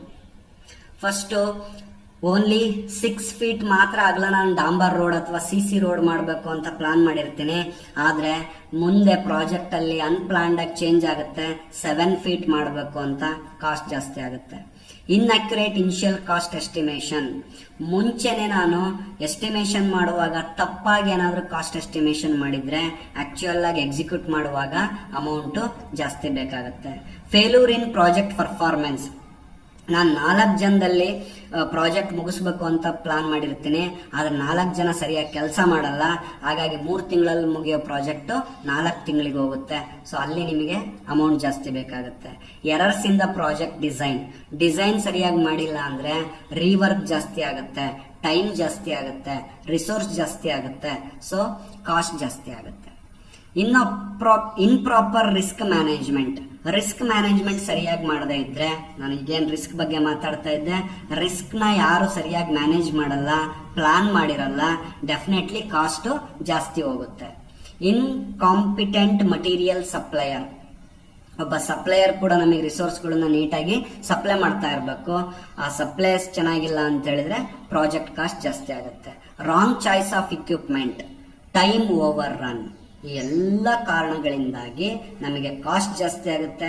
ಕಾಸ್ಟ್ ಜಾಸ್ತಿ ಆದಾಗ ಪ್ರಾಫಿಟ್ ಕಡಿಮೆ ಆಗುತ್ತೆ. ಪ್ರಾಫಿಟ್ ಕಡಿಮೆ ಆದರೆ ಕಂಪ್ನಿಗೆ ಲಾಸ್ ಆಗುತ್ತೆ. ಸೊ ಯಾವ್ದಾದ್ರೂ ಕಂಪ್ನಿ ಲಾಸ್ ಮಾಡ್ಕೋಬೇಕು ಅಂತ ಪ್ರಾಜೆಕ್ಟ್ ಮಾಡುತ್ತಾ? ಡೆಫಿನೆಟ್ಲಿ ಒಂದು ಉದ್ದೇಶ ಪ್ರಾಫಿಟ್ ಬರಬೇಕು ಅಂತ. ಪ್ರಾಫಿಟ್ ಬರಬೇಕು ಅಂತ ಹೇಳಿದ್ರೆ ಇವೆಲ್ಲ ಆಗಬಾರ್ದು, ಆ ರೀತಿ ನೋಡ್ಕೋಬೇಕು. Next, reasons for project time over runs. Time ಯಾಕೆ ಜಾಸ್ತಿ ತಗೊಳುತ್ತೆ? ಕೆಲವೊಂದು ಟೈಮು ಪ್ರಾಜೆಕ್ಟ್ 3 ತಿಂಗಳಲ್ಲಿ ಮುಗಿಸ್ಬೇಕು ಅಂತ ಸ್ಟಾರ್ಟ್ ಮಾಡ್ತೀವಿ, ಮೋಸ್ಟ್ ಆಫ್ ದ ಪ್ರಾಜೆಕ್ಟ್ಸ್ ಅನ್ಕೊಂಡಂಗೆ ಮುಗಿಯಲ್ಲ, ಜಾಸ್ತಿ ಟೈಮ್ ತಗೊಳುತ್ತೆ. ಯಾಕೆ? So these are the reasons. A change in the scope of the project. ನಾನು ಆಗ್ಲೇ ಹೇಳ್ದಂಗೆ ಸ್ಕೋಪ್ ಜಾಸ್ತಿ ಆಗುತ್ತೆ, ಅಂದ್ರೆ ಪ್ಲಾನ್ ಮಾಡಿದ್ದಕ್ಕೂ ಆಮೇಲೆ ಏನೋ ಚೇಂಜ್ ಬರುತ್ತೆ. Ineffective project time management. ಸರಿಯಾಗಿ ಶೆಡ್ಯೂಲಿಂಗ್ ಮಾಡಿರಲ್ಲ. ಫಸ್ಟ್ ಫೇಸ್ 1 ವಾರದಲ್ಲಿ ಮುಗಿಬೇಕು, ಸೆಕೆಂಡ್ ಫೇಸ್ ವಾರದಲ್ಲಿ ಮುಗಿಬೇಕು, ಥರ್ಡ್ ಫೇಸ್ 1 ವಾರದಲ್ಲಿ ಮುಗಿಬೇಕು ಅನ್ಕೊಂಡಿರ್ತೀವಿ. ಫಸ್ಟ್ ಫೇಸ್ನೇ 15 ದಿವಸ ತಗೊಳುತ್ತೆ, ಸರಿಯಾಗಿ ಟೈಮ್ ಮ್ಯಾನೇಜ್ಮೆಂಟ್ ಮಾಡಲ್ಲ. Delays in starting and executing some of the project activities. Same, ಎಲ್ಲದರಲ್ಲೂ ಡಿಲೇ ಮಾಡ್ಕೊಳ್ತಾ ಬಂದ್ರೆ ಟೈಮ್ ಓವರ್ ರನ್ ಆಗುತ್ತೆ. Use of outdated technology. ಈಗ ತುಂಬಾ ಹೊಸ ಟೆಕ್ನಾಲಜಿಗಳು ಬಂದಿದಾವೆ, ಅವುಗಳನ್ನು ಯೂಸ್ ಮಾಡಿದ್ರೆ ಸ್ಮಾರ್ಟ್ ವರ್ಕ್ ಆಗುತ್ತೆ, ಟೈಮ್ ಶಾರ್ಟ್ ಆಗುತ್ತೆ. ಅದೇ ನೀವು ಔಟ್ಡೇಟೆಡ್ ಟೆಕ್ನಾಲಜಿ ಯೂಸ್ ಮಾಡಿದ್ರೆ ಟೈಮ್ ಜಾಸ್ತಿ ತಗೊಳುತ್ತೆ. Poor administration. ಸರಿಯಾಗಿ ಅಡ್ಮಿನಿಸ್ಟ್ರೇಷನ್ ಇಲ್ಲ ಅಂದ್ರೆ, ಪೊಲಿಟಿಕಲ್ ಇಂಟರ್ಫರೆನ್ಸ್, ರಾಜಕೀಯವಾಗಿ ಏನಾದರೂ ತೊಂದರೆಗಳಾಗ್ತಾ ಇದ್ರೆ ಟೈಮ್ ಓವರ್ ರನ್ ಆಗುತ್ತೆ. ಪೂರ್ ಪ್ಲಾನಿಂಗ್ ಸರಿಯಾಗಿ ಮಾಡಿಲ್ಲ ಅಂದ್ರೆ ಟೈಮ್ ಓವರ್ ರನ್ ಆಗುತ್ತೆ. So because of all these reasons project time May extend. So that's why this is very very important not to extend the time. It is very important to deliver the product on time in the market. ನಮ್ಮ ಕ್ಲೈಂಟಿಗೆ on ಟೈಮಲ್ಲಿ good quality product ಕೊಡೋದು very very important. Good quality product ಕೊಡ್ತೀಯಾ but on ಟೈಮಲ್ಲಿ ಕೊಡಲ್ಲ ಅಂದ್ರೂ ಒಪ್ಕೊಳ್ಳಲ್ಲ, on ಟೈಮಲ್ಲಿ ಕೊಡ್ತೀಯಾ quality ಇರಲ್ಲ ಅಂದ್ರೂ ಒಪ್ಕೊಳ್ಳಲ್ಲ. So time and quality are very very important in project. So this is about the second session of Unit 3. ಇಷ್ಟು ಕಾನ್ಸೆಪ್ಟ್ಸ್ಗಳನ್ನ ಕಲ್ತ್ರೆ ನಿಮ್ಗೆ ಯೂನಿಟ್ 3 ಕಂಪ್ಲೀಟ್ ಆಗುತ್ತೆ. ಸೊ ಅದರ ಮೇಲ್ಗಡೆ ಬರ್ತಕ್ಕಂಥ ಒಂದು 4 ರಿಂದ 5 ಮಾರ್ಕ್ಸ್ಗಳನ್ನು ಈಸಿಯಾಗಿ ತಗೋಬಹುದು. ಹಾಗಾದ್ರೆ ಬನ್ನಿ ಈ 2ನೇ ಸೆಷನ್ನ ಟಾಪಿಕ್ಸ್ ಮೇಲೆ ಯಾವ ರೀತಿ ಕ್ವಶನ್ಸ್ಗಳು ಬರ್ತವೆ ಅಂತ ನೋಡೋಣ. ಮೊಟ್ಟ ಮೊದಲನೇ question, what is project risk? Answer, the probability of project failure, the uncertainty that may affect the project's objective, the total cost associated with project execution, the number of unexpected events that occur during a project. ನೋಡಿ ಇದರಲ್ಲಿ ಯಾವುದು project risk ಅಂದ್ರೆ ಯಾವುದು? The probability of project ಫೇಲ್ಯೂರ್ಗೆ risk ಅನ್ನಲ್ಲ. Uncertainty that may effect the project's objectives, yes that is the risk. ಆಮೇಲೆ 4th one ನೋಡಿ, the number of unexpected events that occur during a project. So ಅದು ಕೂಡ ರಿಸ್ಕ್ನೇ, ಆದರೆ ನಮಗೆ ಆಪ್ಷನ್ ಬಿ ಕರೆಕ್ಟ್ ಆಗಿದೆ. Uncertainty that may effect the project's objective, ನಮ್ಮ project ಆಬ್ಜೆಕ್ಟಿವ್ಗೆನೆ ಎಫೆಕ್ಟ್ ಮಾಡ್ತಕ್ಕಂಥದಕ್ಕೆ ನಾನು ಏನಂತ ಕರಿತೀನಿ? ರಿಸ್ಕ್ ಅಂತ ಕರಿತೀನಿ. Second question, which of the following is not a category of project risk? ತುಂಬಾ ಡಿಫ್ರೆಂಟ್ ಟೈಪ್ಸ್ ಆಫ್ ಪ್ರಾಜೆಕ್ಟ್ ರಿಸ್ಕ್ಗಳಿದಾವೆ, ಅದರಲ್ಲಿ ಯಾವುದು ಪ್ರಾಜೆಕ್ಟ್ ರಿಸ್ಕ್ ನ ಕೆಟಗರಿ ಅಲ್ಲ. Technical risk, yes it is the one of the type of project risk. Financial risk ಇದು ಇದೆ. Operational risk, collaborative risk. ನೀವು ಹೋಗ್ಬಿಟ್ಟು ನೋಡಿ ಟೈಪ್ ಆಫ್ ರಿಸ್ಕ್ ನ ನೋಡಿ, ಅದರಲ್ಲಿ ಯಾವ್ದ್ಯಾವ್ದು ಇದೆ ಬಟ್ ಯಾವ್ದ್ಯಾವ್ದು ಇಲ್ಲ ಅಂತ ನೋಡಿ ಒಂದ್ಸಲ. ಇದಕ್ಕೆ ಆನ್ಸರ್ನ ನೀವು ಮಾಡಿ ಫ್ರೆಂಡ್ಸ್, ನಮ್ಮ ಕಮೆಂಟ್ ಅಲ್ಲಿ ನೀವು ಆನ್ಸರ್ನ ಪೋಸ್ಟ್ ಮಾಡಿ. 4th question, what is cost overrun in project management? Cost overrun ಅಂದ್ರೆ ಏನು? The additional expenses incurred beyond the estimated project cost. ನಾವೇನು ಎಸ್ಟಿಮೇಟ್ ಮಾಡಿರ್ತೀವ ಅದಕ್ಕಿಂತ ಅಡಿಷನಲ್ ಆಗಿ ಎಕ್ಸ್ಪೆನ್ಸ್ ಬಂದ್ರೆ ಅದನ್ನ ಕಾಸ್ಟ್ ಓವರ್ರನ್ ಅಂತೀವ. The difference between actual and planned project duration. Actual ಡ್ಯೂರೇಷನ್ಗೂ ಪ್ಲಾನ್ಡ್ ಡ್ಯೂರೇಷನ್ಗೂ ಟೈಮ್ ಡಿಫ್ರೆನ್ಸ್ಗೆ ಕಾಸ್ಟ್ ಓವರ್ರನ್ ಅಂತೀವ? Definitely not. The risk associated with the project's financial resources, the variability in project team performance. ಇದರಲ್ಲಿ ಯಾವುದು cost overrun ಅಂದ್ರೆ? Definitely option A, the additional expenses incurred beyond the estimated project cost. 20 lakh ಅಂತ plan ಮಾಡಿರ್ತೀನಿ, ಆದ್ರೆ project ಮುಗಿಯೋ ಅಷ್ಟೊತ್ತಿಗೆ 25 ಲಕ್ಷ ಆಗುತ್ತೆ. ಆ 5 ಲಕ್ಷಕ್ಕೆ ಏನಂತ ಕರಿತೀನಿ? ಕಾಸ್ಟ್ ಓವರ್ರನ್ ಅಂತೀನಿ. 5th question, which of the following factors can contribute to cost overrun risk in a project? ಯಾವ ಕಾರಣಗಳಿಂದಾಗಿ ಕಾಸ್ಟ್ ಓವರ್ರನ್ ಆಗುತ್ತೆ? Option A, inaccurate cost estimation. Option B, poor project communication. Option C, scope creep. And option D, all of the above. ಯಾವ್ಯಾವ ಕಾರಣಕ್ಕೆ cost ಓವರ್ರನ್ ಆಗ್ಬೋದು? Inaccurate cost estimation ಮಾಡಿದ್ರು cost ಓವರ್ರನ್ ಆಗುತ್ತೆ. Poor project communication ಇದ್ರು cost ಓವರ್ರನ್ ಆಗುತ್ತೆ. Scope creep ಅಂದ್ರೆ scope ಏನಾದ್ರೂ ಜಾಸ್ತಿ ಆದ್ರೆ, ಪ್ರಾಜೆಕ್ಟ್ ಸ್ಕೋಪ್ ಚೇಂಜ್ ಆದ್ರೆ ಡೆಫಿನೆಟ್ಲಿ ಕಾಸ್ಟ್ ಜಾಸ್ತಿ ಆಗುತ್ತೆ. ಹಾಗಾಗಿ answer is all of the above. 5th question, what is time overrun in a project management? Time overrun ಅಂದ್ರೆ ಏನು? The delay in project completion beyond the planned schedule. ನಮ್ಮ planned ಶೆಡ್ಯೂಲ್ಗಿಂತೂ plan schedule ಆದಮೇಲೆ project completion ಆಗೋದಕ್ಕೆ time overrun ಅಂತೀವ. The difference between actual and planned project ಕಾಸ್ಟಿನ ಡಿಫರೆನ್ಸ್ಗೆ time overrun ಅಂತೀವ. The risk associated with the project's timeline, ರಿಸ್ಕ್ಗಳಿಗೆ time overrun ಅಂತೀವ. The variability in project team ಪ್ರೊಡಕ್ಟಿವಿಟಿನಲ್ಲಿ ಏನಾದರೂ ವೇರಿಯೇಷನ್ ಆದರೆ ಅದಕ್ಕೆ ಓವರ್ರನ್ ಅಂತೀವ. Definitely the option A is correct. The delay in project completion beyond the planned schedule. Okay. So next, 6th, which of the following factors can contribute to time overrun risk in a project? Time overrun risk ಆಗ್ಲಿಕ್ಕೆ ಏನ್ ಕಾರಣ? Inadequate project planning. Yes, this is the reason. Resource constraint, ರಿಸೋರ್ಸ್ಗಳದ್ದು ಏನಾದರೂ problem ಆದರೆ definitely time ಜಾಸ್ತಿ ಬೇಕಾಗುತ್ತೆ. External dependencies, ನಾವು ಯಾರ ಮೇಲೂ ತುಂಬ ಡಿಪೆಂಡೆಂಟ್ ಆಗಿ ಪ್ರಾಜೆಕ್ಟ್ ಮಾಡ್ತಿದ್ರೆ ಟೈಮ್ ಜಾಸ್ತಿ ಹೋಗುತ್ತೆ. ಹಾಗಾಗಿ the option D is correct, all of the above. ಎಲ್ಲ ಫ್ಯಾಕ್ಟರ್ಸ್ಗಳು ಟೈಮ್ ಓವರ್ ರನ್ಗೆ ಕಾರಣ ಆಗ್ತವೆ.